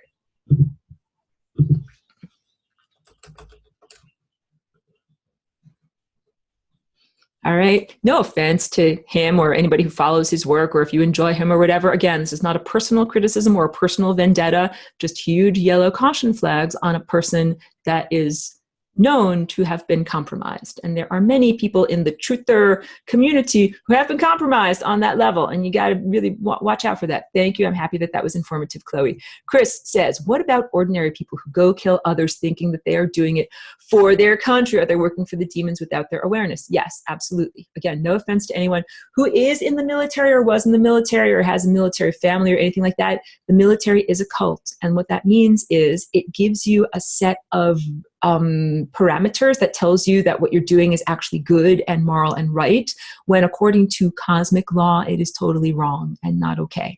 It's totally wrong and not okay to kill people as a mercenary. If someone's trying to kill you, yes, you can kill them back. Yes. But if you're just like, oh, my government pays me to go somewhere and shoot somebody, that's called being a mercenary. That's the antithesis of being a warrior. So here you go, Cheeky. Hold on a second. Let me just, Cheeky's got to go outside. Hold on one second. We get Cheeky outside. Sorry to be so interruptive, guys. The distinction between being a soldier versus being a warrior. A soldier fights because the army commanders tells them to fight. Says, those are our avowed enemies, pick up your gun and kill them. And does it because the boss tells them to do that. A warrior fights because their heart tells them to do it. And this is a huge distinction to make. So it is very different if your general tells you, the Vietnamese are your enemies, pick up your guns and bayonets and kill them. Very different than if you say, well, that person is my enemy because they're invading my homeland, or they're killing and raping my women and children, or like a warrior fights because their heart tells them what they want to do. So sadly, many people enter into the armed forces with the idealism that they are protecting freedom and protecting the United States and keeping everybody safe at home. They don't understand, yes, they are serving the huge military-industrial complex. And guess what, guys? The Pentagon, the United States building that houses the Department of Defense, is literally a pentagram. It houses a demon. So yeah, there's a demon that they feed with all of the casualties of war. And if you enter into the armed forces saying, I'm a good guy, I'm a Christian, I'm a white hat, and I want to shoot people for God, like, that ain't right. And you got to understand that there's a huge distinction between there. Jesus did not say in the Bible, pick up your guns and shoot, impoverished people across the world for me. He did not say that. So there is a huge misinterpretation there, or disconnect between teachings of Christ in the Christian church and, the military-industrial complex. Because I know some people, their families are very traditional Christians, and they go to church on Sunday, and when their children enter the armed forces, they're like, our kids are so good. They are not pacifists. That's very different than like being a Quaker, where it's like Quakers do not go to war, like they're spiritual people. So there's a huge disconnect there. So I think everybody's got to stop being so disingenuous. If your job is to pick up a gun and kill people for your government, you have to admit that that's what you are doing, and it is totally against cosmic law. And I also think that that is where a lot of the PTSD and stress and self-harm comes from the awareness of this conflict of interest, that people want to be good, but they enter the armed services and they feel that they're not actually being good about what they're doing. Okay, so wait, Chris says, what is the behavior for living in the quote unquote love paradigm? Really good question. What does it mean for our everyday lives? What can we do to go more towards the love paradigm? So my answer has nothing at all to do with romantic love or with anything that is like on the human or anthropomorphic level. Love is literally a tone, like a tone of music. So the answer is, what is the behavior of living in the love paradigm? You are totally focused on the moment now. You are not thinking about the past, being dragged down by memories of the past, and not grasping for the future, anticipating what's going to come. So part of it is literally being here in this moment right now with your mind and your awareness totally focused on this moment right now. A lot of people find that so intimidating. It's almost too much for them. It's like, because you feel everything. You're like, I can feel my socks on my toes. Like I can feel the hairs inside of my ears. Like you can feel everything. And so for some people, it's almost too much, and they intentionally fuzz out their experience of the moment a little bit by constantly distracting themselves with thoughts or something that happened this morning, or maybe this will happen later. And that's about the most disrespectful thing you can do with the gift of the moment now. So part of it is focusing your energy and awareness entirely on the moment now, and being in partnership with the time field. So that means that time is flowing to you, kind of like Pac-Man. There's one little dot of energy, and Pac-Man eats one dot, and then goes on to the next dot, and then goes on to the next dot. So time is presented to us, and we are supposed to, ingest time at the right rate, and then ingest the next moment. So it is much more a sense of being, and not necessarily a prescribed set of behaviors or doing. And this is a big difference between industrialized people. We're focused on productivity. How many things did you make today? How many paintings did you make? How many songs did you make? How many dresses did you make? You have to make a thing at the end of the day, as opposed to many indigenous communities where the focus is on being. Like I sat, or I walked, or I experienced this. I was. At the end of the experience, I don't have a thing. I don't have a dress. I don't have a painting. I don't have a commodity that I can sell. I experienced. I witnessed. I was. So it's a big change of getting out of the goal-oriented productivity mind of our Western world and going into a non-commodified mind where the thing that is most important is experience. I'm going to go through the rest of the questions, and then also I really want to make sure we get to solutions. Pedro, good. Good. I got through all the questions. Pedro's the last one. Rosicrucians have one day a month to focus on a world problem. Can we do the same with the Merkaba? Yes. Beautiful. Love it. Focus on a problem, place, or person, and put a Merkaba around it and get the best result. Yes. Collective magic is incredibly powerful. And I do this all the time. So there's a show that I enjoy called The Magicians. The Magicians, and it's all about, magic, good magic versus bad magic. And there's violence in it. So I don't, I don't say everything is great about it. It can be a very violent show. One of the things that I liked about a recent episode is that they needed to do something and there wasn't enough magic available to do it. So they got everybody on board. The classically trained magicians, the hedge witches who are kind of like, the self-taught DIY guys, everybody got on board, and they all had to be synchronized, and they all had to do their magic at the same time. And the amplification of all of that unity made the thing happen that needed to happen. So I'm a very, very great believer in that. There's a power to just being an individual, like just play your music, your pristine melody as you go through time. And also, it's so much more powerful if you can connect with other musicians and amplify your melody. So that's my whole approach here. I play my Flying Rainbow Lasagna melody as purely and loudly as I can. And I'm trying to connect with all of you guys. Other cool musicians, teach you how to be a cool musician, teach you how to play, and then be like, you play your part, I play my part, everybody does their thing. And it can be incredibly powerful. I would encourage that as much as possible. Like things that you would consider miraculous can happen when enough of us get together and focus our energy. We literally become conduits for the divine. And it's why we're here. I think everybody's going to figure that out really soon. So now I want to get on to final presentation, part of the presentation here, which is practical solutions. I'm all about practical solutions. So of course, the primary one is flying rainbow lasagna. So these demons live in the genetic code, right? I just got through an extensive 2-hour storytelling where you found out that they came into the bodies, they came into this planet, they invaded the genetic code. So sadly, everybody here has demons inside of them. And this is even spoken about openly, even if euphemistically, when people struggle with their addictions, their drinking or whatever, they say struggle with their family demons, or if they kill themselves, they say their demons won, they lost their struggle against their demons. That's not a metaphor, this is literal. You literally have demons that don't have their own bodies, and so they live inside of you. And that's not a very fun thing. But if you flying rainbow lasagna, the good news is that you are in control of your own body. You do not control other people's bodies. That's why you're like, oh no, that guy is infested with demonic energy. Wah, wah, that's too bad. That's that guy's problem. You got to care about you and your body. And this is big. Not that you don't have to care about other people, but it is about free will. That you only need to take care of this particular one individual, and each person needs to find their own pathway to freedom.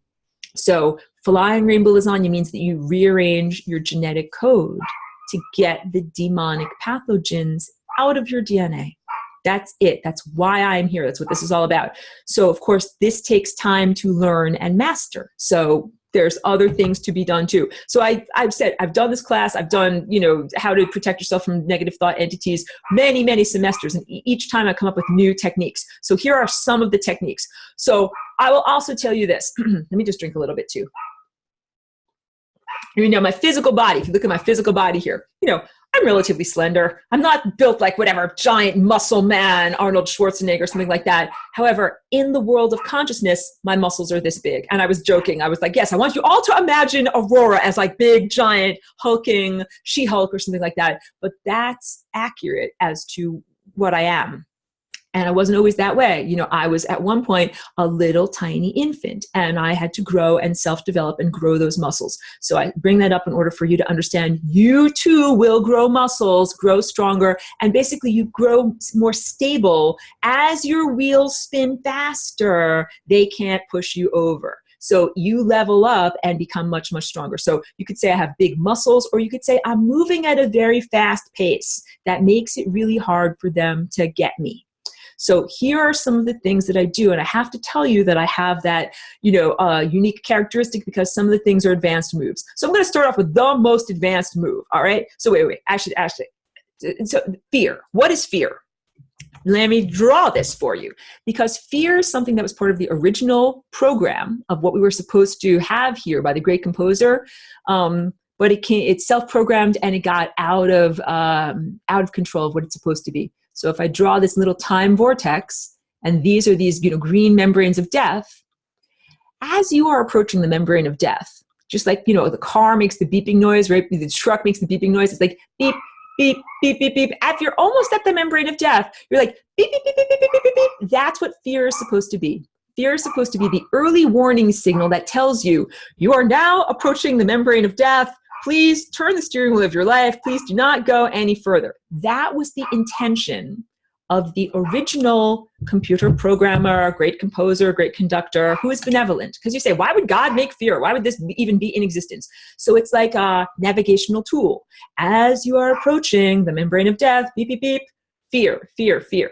The problem is that the fear monsters self-programmed, because they're like, we're not getting enough food over here. We're not getting enough, people coming close to the membrane of death. We're going to have to go to you. So they started to go out into the other areas of the time vortex. They started to go over to here. What if you meet a giant monster there? That's not the membrane of death. You're not in danger of dying. Why should you feel fear? Why should you feel a sudden fear or a sudden anxiety there at that point in the timeline? And the answer is because a big monster wants to eat your energy.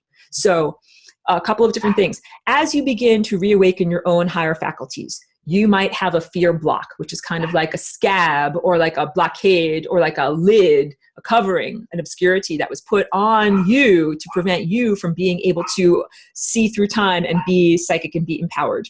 So I definitely had this experience, and it looked to me every time I would open my eye like a monster. A monster's there with a big, giant open mouth, and you're like, I don't want to look at that. So here are the techniques to overcome the monster that might be a fear block. If it looks to you like a big tooth, like a big mouth full of teeth or something like that, the first thing that I suggest you do is flip it over. You invert it so that it's not immediately recognizable, so that it abstractifies. So I learned this is kind of like an art school thing. If you're painting a face or something like that and you just can't quite get the color balance or the composition right, you turn your painting upside down so that you don't look at it like you're painting a face anymore. And you can kind of see, oh, the shadows and the colors and this and that. You get more of an abstract view of what it is. So if you are confronted by a big giant fear monster right in your face, the first thing you can do is flip it upside down. So you're just looking at an abstraction. And then you have to understand you have to go through the monster in order to get to, levels of freedom. So it's like, yeah, I don't want to go through that monster. It's full of teeth. So the next thing you can do is get rid of the teeth. Replace them with something else, like flowers or, whatever, gumballs. Like you change the teeth. You begin to master the fear. And this is very similar to those Harry Potter movies where there's a closet that opens up. There's like, whatever is your worst fear. For one kid, it's a spider. For one kid, it's a ghost or whatever. And then the magic spell is ridiculous. You make your fear ridiculous. So you put roller skates on the spider, make the thing look ridiculous, make it full of balloons.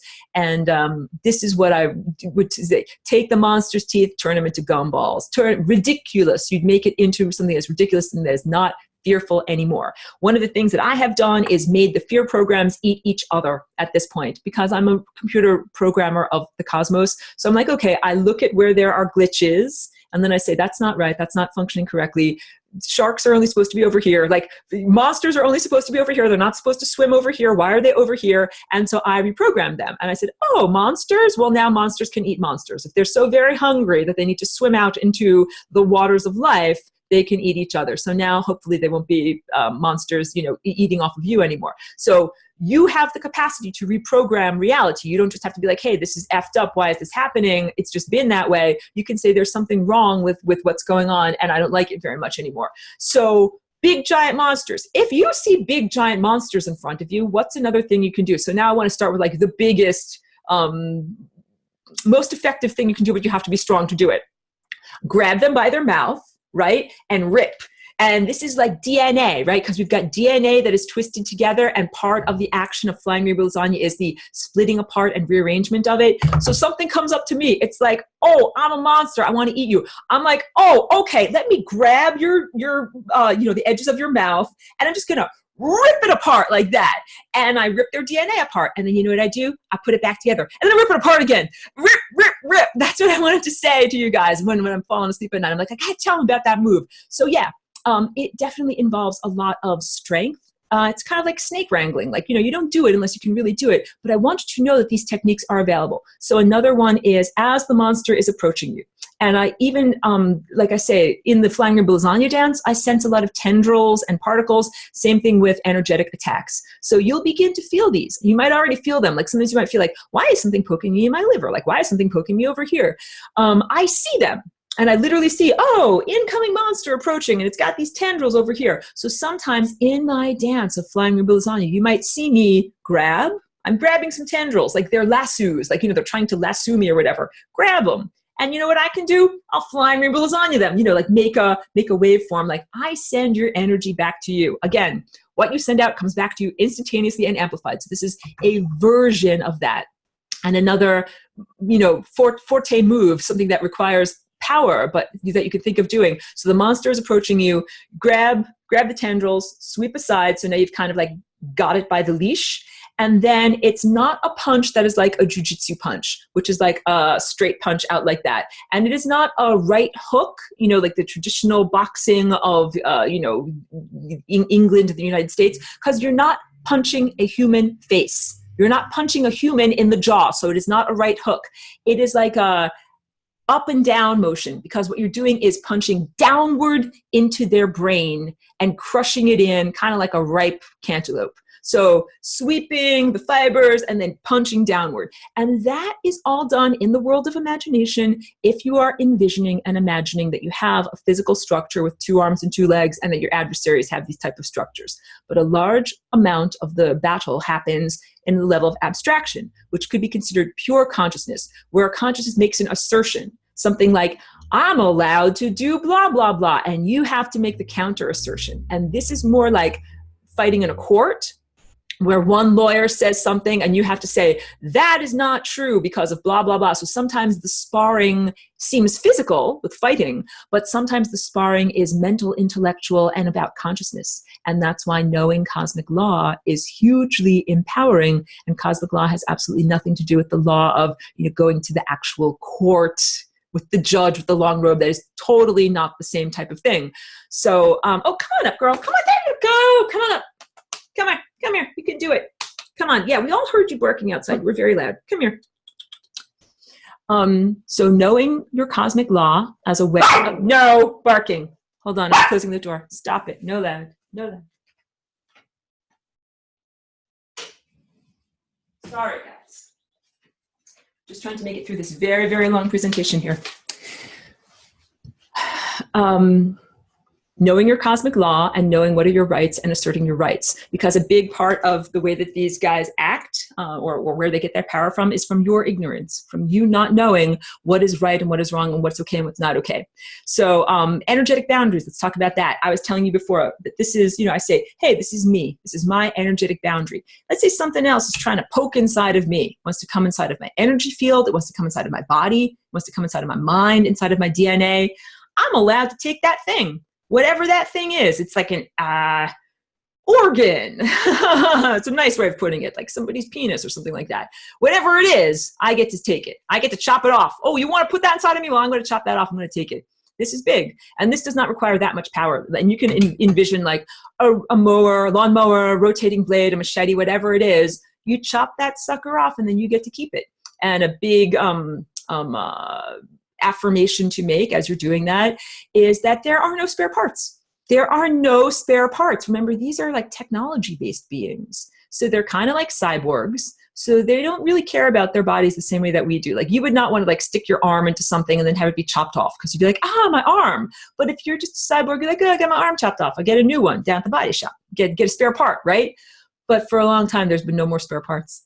So you chop off their part, you get to keep it, and you tell them no more spare parts. You're not going to just get that. They are a lot less free and risky. Let's say they risk themselves a lot less if they don't think they can get a spare part. They think they can just get cheap and easy spare parts. They don't care. So you get to chop off their body parts. You get to save them. You can put them in an energetic slush fund. Be like, save that. You can use it later. You can put it as a trophy. Be like, these are all the genitals that I've chopped off of the people that tried to rape me. Or you can repatriate it. And this is what I mostly do because all the energy that they have, they got because they stole it from someone else. So if they're sticking it into you, they're sticking stolen energy into you. And if you chop it off and you keep it, then the person they stole it from is still missing it. So the best thing you can do is chop it off, send it back to the person they stole it from. And that's pretty effective to be able to do this. Let's talk about synthetic telepathy too, because a lot of what I just talked to you is about just non-embodied monsters, like occupiers that are interdimensional. But there are actual synthetic telepaths that are like the minions. They're embodied people that have Neuralace or microchips for breakfast. They have augmented telepathy. They do not act on a bridge of love. A lot of them work for military intelligence or intelligence communities. They're fucking assholes, pardon my French, but they are horrible, traitors to humanity, traitors to this planet, and profoundly corrupt and profoundly harmful in the way like they do directed energy weapon attacks against people. They do synthetic telepathy attacks against. They've done a lot of attacks against me. The initial attack that killed the previous occupant of this body was done by them. It's horrible, horrible stuff. And it means that it's harder for you to be able to focus on your own mind and your own structure to be able to reconnect with God or to, ascend and transform and metamorphosize. So it's an insult on many, many levels. So years ago, when I was living in Northern California, I was getting attacked very badly. And I had a smart meter then too. And smart meters are one of the ways that they, will use technology to kind of get you. And I developed this technique. So the assailant, it has to do with creating feedback. So if you create feedback, like Jimi Hendrix, here's what you got to have. You got to have your instrument, which could be a guitar or could be your voice. You got to have your microphone, and you got to have your amp. And it's the interplay between these three things amplifying that makes feedback, because you get your microphone is picking up from your guitar and feeding it through your amp, and then the microphone picks it up again and feeds it through the amp again, picks it up again, and feeds it through the amp again. It goes, that's too loud, you're hurting my ears. So in our minds, we have natural telepathy, and then some people have synthetic telepathy. So what you can do is set up a feedback loop where there's you've got natural telepathy, they've got natural telepathy, and they've got synthetic telepathy. And you send up a feedback loop where it keeps on getting louder and louder and louder through their synthetic telepathy until it burns out their aperture, or it burns out their apparatus. And I also use the example, it's kind of like a washing machine. If you have all of the clothes bunched up and it's out of balance, it goes ka-chunka, chunka, chunka, chunka, chunka, chunka. And if you make it really out of balance, the whole entire thing destabilizes. This is what you can do with them. So I found this a very effective tool against the intelligence agencies, beings that were using their augmented telepathy to try to harm me with my natural telepathy. So what I would do is, the thing that you're amplifying, the destabilization factor, is the slight difference between their natural telepathy and their synthetic telepathy. So it's kind of like saying, if you have your natural vision and then you also wear glasses, and there's a difference between what your eyes see between these two viewpoints, and if you can amplify that difference, it makes a destabilization that then it burns out their neural implant. And it can also cause a stroke and cause them to have a brain bleed and even die if you do it right. So I encourage you all to do this. Again, I am not encouraging you to do physical violence. I am encouraging you to use your natural telepathy to effectively fight against people that are here to harm and kill you. It's a very sad thing. There are actual embodied humans that have aligned themselves with Satan, and they have decided to intentionally attack other embodied humans. This is on the level of soldiers, that they say, the government tells me to shoot that Vietnamese guy, I'm going to shoot him. These are people in the CIA and FBI that literally are like the men who stare at goats, whatever. They're taught how to do synthetic telepathic techniques, and then they are encouraged to attack their own citizens. They're not protecting you. They're not attacking the Russians. They're not attacking whatever, your great enemies across the field.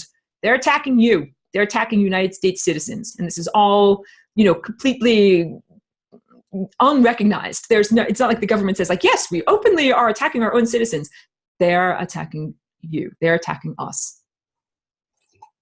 Okay, so wait, we'll go. So there's feedback for synthetic telepathy. Oh, let's talk about physical stuff like shungite. You always see me drinking out this black cup. What is this? This is a solid piece of shungite that's been drilled out that I can put water in. Shungite protects against radiation, and eating it helps you to be protected against radiation. And a lot of the attacks that are happening from cell phones, smart meters, and the minions that work for Satan created this technological superstructure that then makes it easier for Satan to attack us. Wait, let me get to more questions. Questions.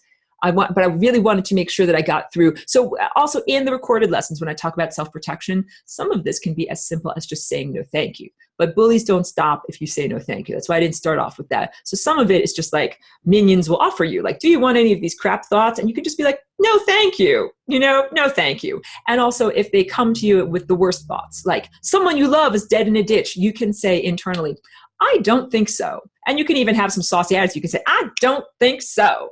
And the words literally matter, because you are saying, I don't think so with my mind. My mind creates reality. You're offering me a horrible opportunity to think about something I don't want to have happen. I don't think so. I don't think that reality will happen. So part of it is, your phrasing and your structure. A big part of this is really recognizing and embodying the truth that you own your own life and no one else should be acting through you, invading your genetic code, not even some kind of religious figure. And that's a big one, because a lot of these synthetic telepaths present themselves as religious figures, which is also horribly unethical. Imagine a really evil CIA agent that gets a neural lace implant and then goes around putting itself into other people's minds and saying that it's God or Jesus. They do that. And there's even people who do blogs that channel, they're channelers. They realize that they've been channeling military intelligence, not actual God. And that's what that is happening. So, okay, back to here. Pedro says, Rosicrucians, got that already. Pedro says, let's call that a Velcro move on the monsters. Love it. Very good description. Danielle says, yes, I love that move on the monsters. Good. And Pedro says, is there a place where we can read all these rights we have? The answer is yes, in your own body. It's like a cosmic law or Akashic records or whatever. Everything that I know and that I teach you guys, I know because it is written inside of me. I did not go to anything external to learn all of this stuff. It is all inside of me. And I know that it is inside of you too. So if you want to know what is cosmic law, first of all, you don't have to get a physical book from a physical embodied teacher.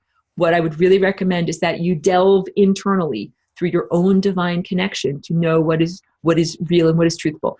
I mean, I know that you'll get the answers there. I want to make sure you can confirm. You'll know you're getting the right answers when the internal, librarian that you're asking or whatever tells you about sovereignty, like free will. See, there's some basics here about you're supposed to be here in your own life. You're supposed to be in charge of your own life. You're supposed to be directing your own trajectory through the time field. That's big. You're supposed to be the person that decides whether you're at this angle, or whether you're wobbling or wibbling with your thoughts. So it is totally against cosmic law that these occupiers of the interstices are telepathically invading our minds and trying to destabilize us. That's very big. Just that understanding right there. It's kind of like if you go to buy a car and the dealer's like shady and he's like, oh, let me just make sure everybody's muted. And he's like, oh, you just got to do this and do this. And then there will be a balloon payment here. And you're reading through and you're like, that doesn't sound right at all. That doesn't sound right at all. Like you can start to tell, like that sounds like exploitation. That sounds like it's not supposed to be that way. I know that's not right. So a lot of this has to do with simply recognizing no one else is supposed to be living your life except for you.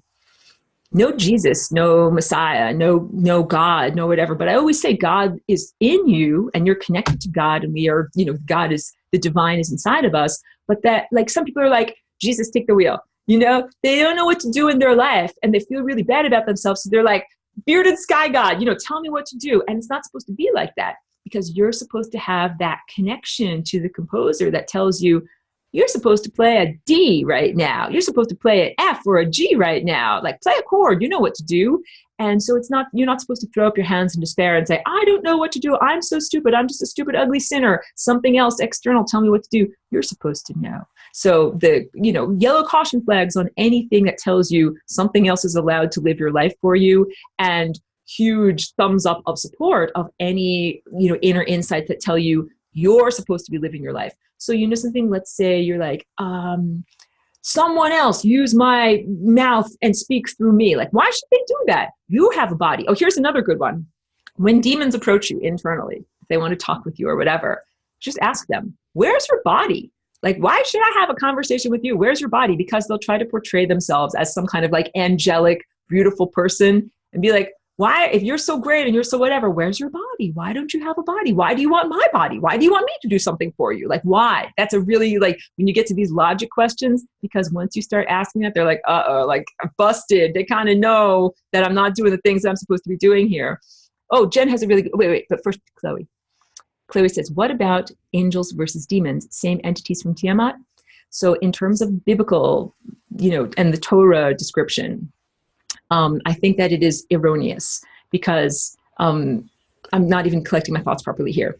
Everyone says demons exist. Like you can certainly see it. Where are the angels? Angels are abstractions. They are not necessarily creatures that have faces and wings and personifications in the way that many people get their angel cards and they pray to their angels and stuff like that. Like I understand that humans are anthropomorphizing the abstract nature of what angels are. And I've also said this, angels are very real, but don't look up to them because the order of evolution does not go human, angel, God. It goes angel, human, God. And what that means is that in order for an angelic being to fully, transcend and become the divine itself, you have to go through the experience of being human. You cannot just be this disembodied, cotton candy, beautiful, freaking angel up in the sky and then be like, poof, now I'm God. You actually have to get a body and eat food and do all this stuff that we're doing. That's really hard. And then you get connected to the divine and you earn that capacity to be divine. So everyone down here is like, I'm a lowly sinner and I'm so horrible and angels are great. Angels, I look up to you. But that's wrong. That's the opposite way. You're supposed to say, I was an angel and I came here to be a human because I'm on a mission. I got stuff to do that leads me to greater levels of divinity. Real angels are incredibly well organized. I joke, there's an angelic mafia. As much as there's a satanic, demonic mafia organization network here on our planet that, screws things up a lot, there's an even more powerful, even more profound network of angelic assistance that is going on here. And we're part of it. Literally, like if you've ever been stranded or you needed $20 or whatever, and some random guy came and was like, oh, here's $20, I'll get you home. Or you needed a ride or whatever it was. We are that. And I'm sure that each one of us, you've been angels for someone at some point. You have come through with that $20 or said the right thing or helped someone out or even just a smile or whatever it is. You have been. And what does that mean?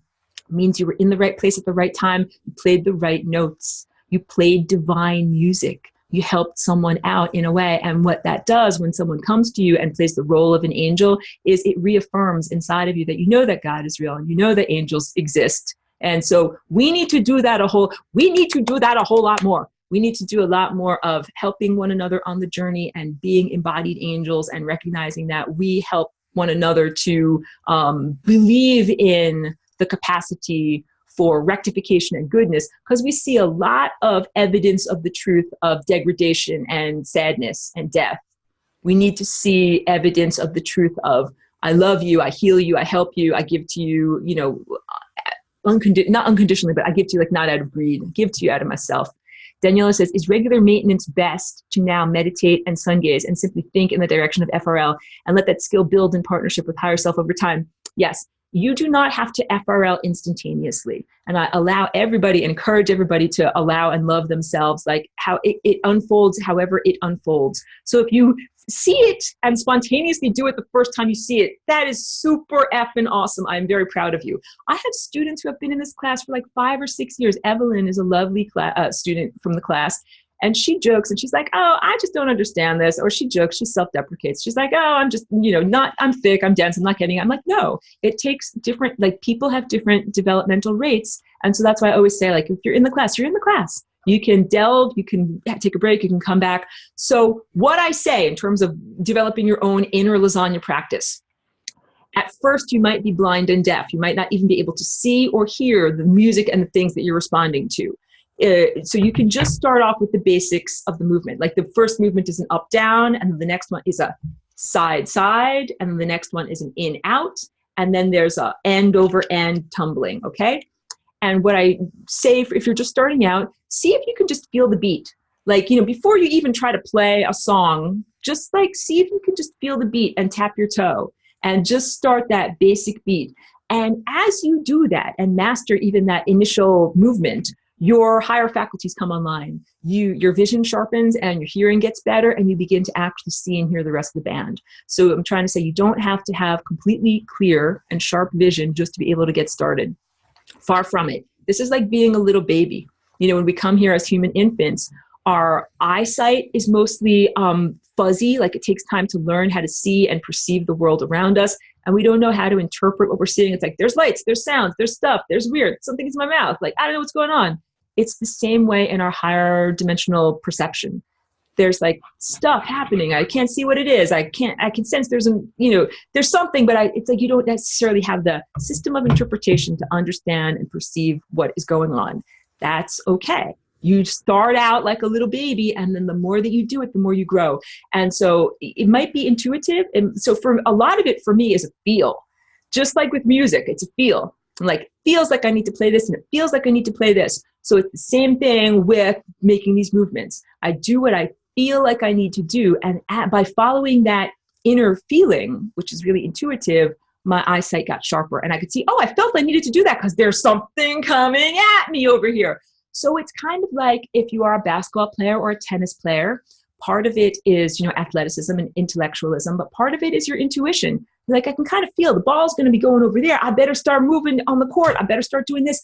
Like, it's the anticipation of if you're a musician, if you're an athlete, that anticipation, you can sense what's coming in the future. You're beginning to see through time. You're beginning to experience time on a non-linear fashion. So I predict that that is what will happen as you begin to cultivate your lasagna muscles more and more. So I've been here for 18 years. I've been doing Flying Rainbow Lasagna for a long time. And so I felt comfortable telling you, like, I have big lasagna muscles. Like, I do. I hope that you are inspired by that, not intimidated by that, and that you say, well, if you work for this many years and you do the same type of things, then you will also be similarly sculpted and powerful and, empowered.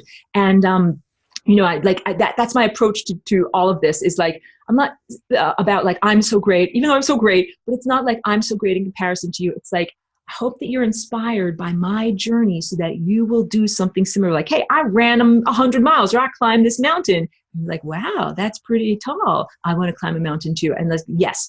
So as the more that you do this, and it's a cumulative dance, the more that you grow the muscles, the more that your eyesight comes online, and the more you start to see there's actually stuff. I'm dancing with stuff, with other people, with other objects, with time, the time field itself. And then you can begin to respond. Like as you gain your hearing, you can hear the rest of the band, and then you can respond more effectively. So your answer is yes, meditate in order to get gas in your car. Sun gaze in order to get gas in your car. Listen for the beat, do the dance as best you can, and knowing that doing the dance improves your dance so that you can do it even better.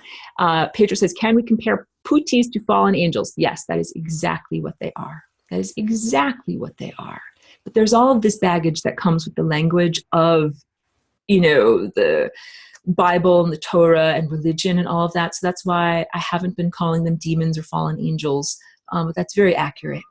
Robert, welcome. I think you're new here. Robert says, I had a profound experience the other day, like what you are talking about, being in the right place to help someone through a traumatic experience. That's exactly what it is. That it's like you can feel it in your heart. You're like, okay, I need to be doing this thing. It can be something simple.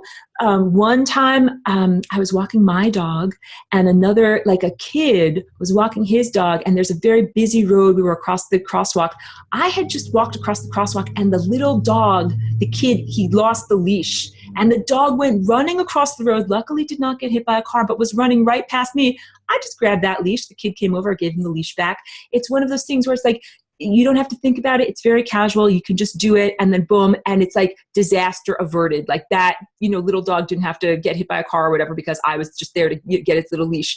So things like that, you can absolutely be the defining characteristic that makes something go from being a tragedy to being a triumph, just because you're in the right place at the right time. Daniela says, thank you. Absolutely. You're very welcome. Absolutely. Jen has a wonderful question. She says, what is the law of one? Thank you for allowing me the opportunity to say this and clarify. And then I'm going to wrap it up because this has been a huge, long marathon presentation here, and encourage everyone to watch the recorded lessons and everything. I know I went far and wide. Law of one is channeled material. It's also raw teachings, RA. And there's some modern teachers that everything they talk about is based in the law of one, David Wilcock. And I think that they are very disreputable. So here's the deal. The law of one is channeled information. A lot of channeled information comes from military intelligence and synthetic telepathy. This is the same. This is true in law of one. And the problem that I have with it, the whole book starts out, it's all great, it's all nice, it's all loosey-goosey. And then get to the last chapter, it's all about the harvest. Because basically it's a harvest agenda that says, blah, blah, blah, star beings, seeded consciousness on your planet, and we're benevolent and awesome, Stockholm Syndrome. And then one day we'll return and take you back home with us. It's the harvest agenda. Like I told you that these beings are like, they mine, they go from like a mining operation from planet to planet, taking stuff. So they came to this planet and they planted a bunch of carrots, and they let them grow up over about 5 or 6 or 10,000 years. And now they're here to take the carrots. Okay. It's a harvest agenda. So the same beings that invaded our planet are the same beings that created synthetic telepathy and that make their minions have cushy jobs working for the CIA and whisper things into the ears of either profoundly malevolent or misguided people that write books like The Law of One. And we all have to have the discernment to read the book and be like, this is a bunch of claptrap. I throw you out the window. Like, this is ridiculous. The problem is that a lot of people sneak it in. They're like, oh, Law of One, and it's so great and everything. And just that pesky harvest agenda, we will just completely gloss over that and not worry about that at all. But that's the real problem. So I'll talk more about harvest agenda when I do the whole class all about earth religions and Christianity and the death cult stuff. Because that's also why I don't promote Law of One, because it sounds exactly like all of that crap. You're not supposed to have to die to go to heaven. You're not supposed to have to die and get harvested and go on board of some Anunnaki space vessel in a virtual reality fantasy land. You're supposed to stay alive. Stay alive. Staying alive. I gotta sing. Pedro says, I'm still fumbling my way with the FRL, but I'm getting the hang of the Merkaba. Good. Putting one on all creation is relatively easy, and putting one on every molecule, atom, and photon is more challenging. Yeah, absolutely. I understand what you're saying. It's like getting to greater levels of fractal perfection, like the big piece, but then if you chop it up into smaller pieces and smaller, yeah, and it's all about RAM, processing power. So the more self-development you do, the more processing power you have, and I already think you're doing wonderful. So you cannot expect to write a symphony overnight. You can't expect to write a symphony as like a 1-year-old baby. It takes time to learn. So that is why I'm here with Flying Rainbow Lasagna, and it's why I do these classes, and I'm really very patient and understanding, because I understand this is a miraculous magical activity. It's not something that's easy. If it were easy, everyone would do it. This takes effort, and you have to be smart, and you have to learn, you have to practice, just like playing a guitar or a piano or running a marathon or being a really good tennis player. Chloe says, oh my God, I love you for calling that out. Good. Yes to military-industrial complex, instilling fear porn through channelers, calling it out. Yes. Yeah. And you know something? I said this stuff for a long time, and people thought that I was jelly. They're like, you so jealous, Aurora, like just because you're not as big or well known as these people. So at a certain point, I had to just be like, okay, fine. You all can just figure it out on your own. Like, I didn't harp on it. And now years later, it's like, oh, confirmation. Now everybody's realizing that like these guys are total liars, and these guys are fat asses, and these guys are not getting this. So yeah, in the New Age community of channelers, there's a lot of people who are just useful idiots. And the problem is they have an ego vulnerability. The ego vulnerability of the channelers is that they need to feel special. I'm a special channeler. I am connected to Zoltron from Betelgeuse, and I will give you special information.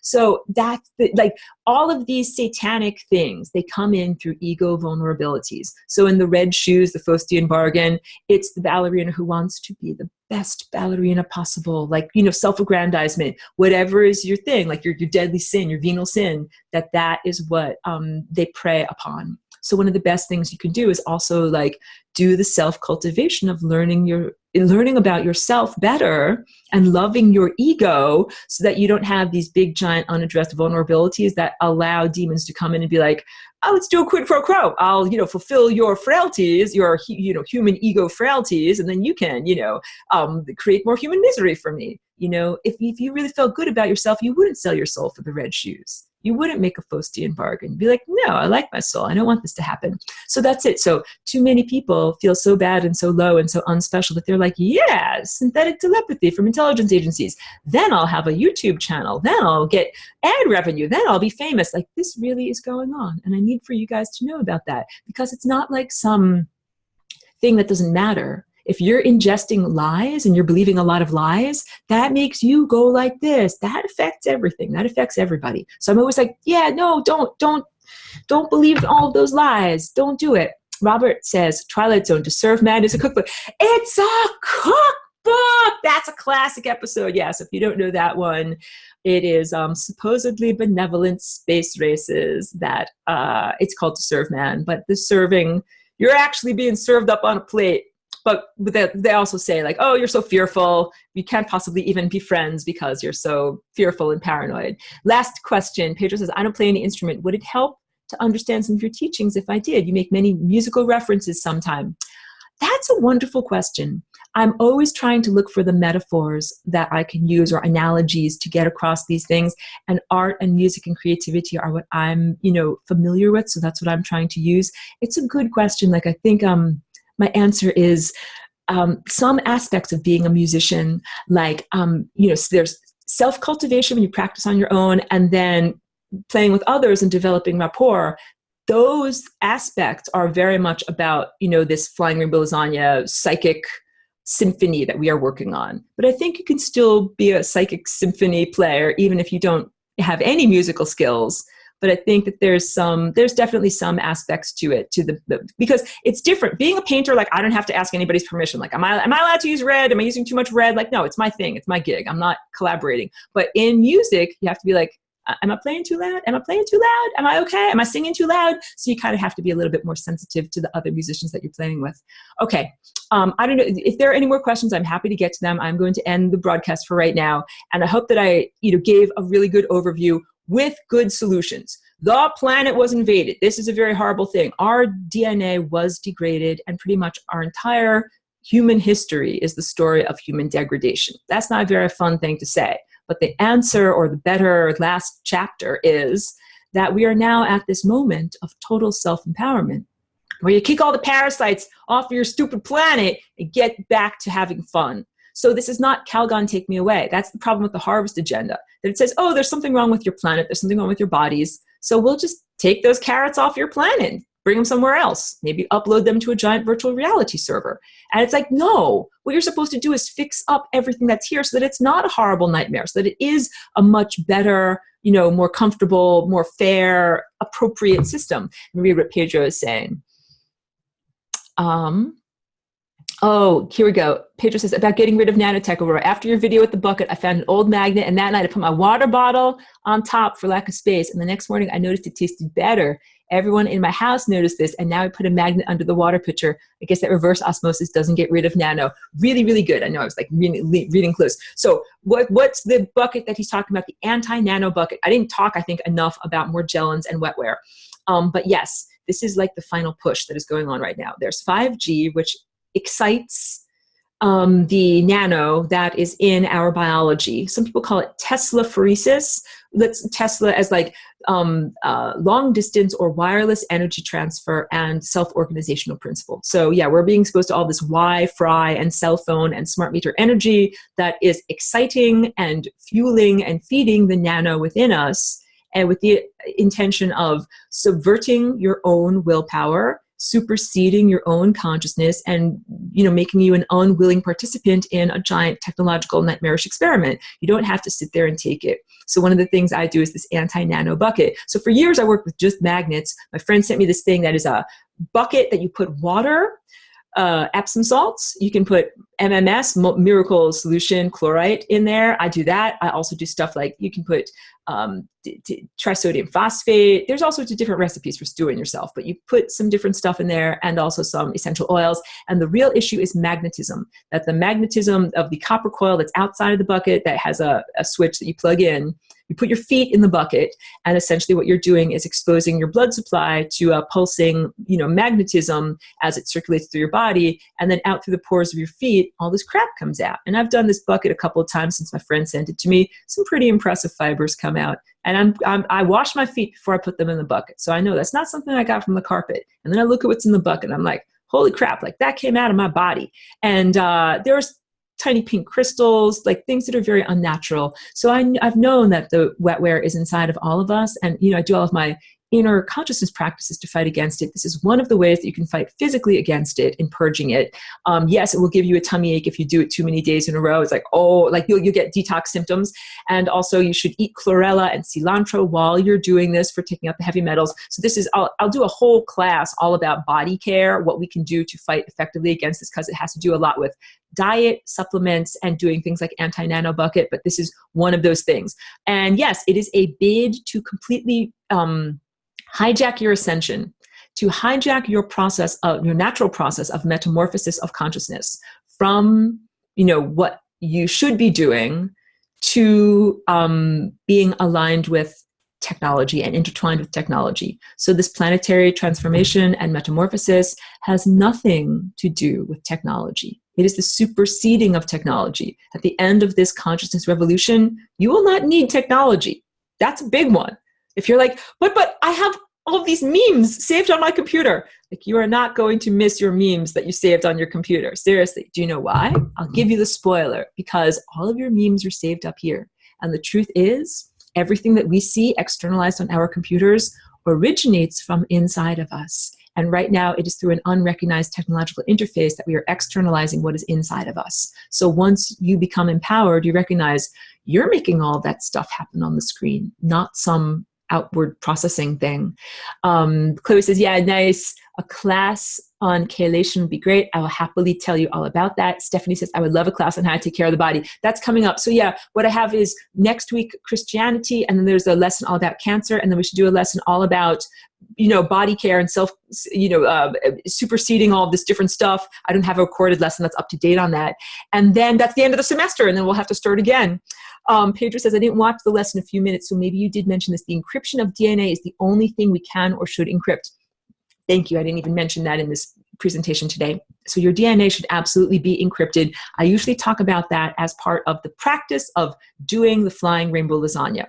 And that is another outgrowth of that cosmic law or expression of that cosmic truth, that this is your body and you are supposed to be the artist taking care of your body. That your life is your life. No one else is supposed to be living your life for you. So when I do my DNA encryption, right, what I'm saying is, this is my art project. No one else is allowed to steal my art project, do what they want to do with it, or change the shape of my face, or change the events of my life. But this is my expression, and I worked very hard. I deserve to be here. I'm allowed to be here. It's my body. That's big. So it's not like, Jesus, take the wheel, or mommy and daddy tell me what to do. It's like each one of us needs to be fully in charge of our own bodies and lives and everything. So the encryption is a big part of that. So when I encrypt my DNA, I see that as encompassing everything, because my cellular aspect derives from my DNA, and my time aspect derives from my DNA. So many different levels of self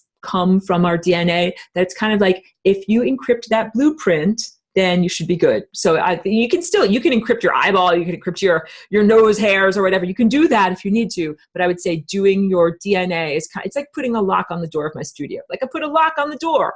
The neighborhood kids can't come in. I'm safe. I can focus on my painting. I can do what I need to do.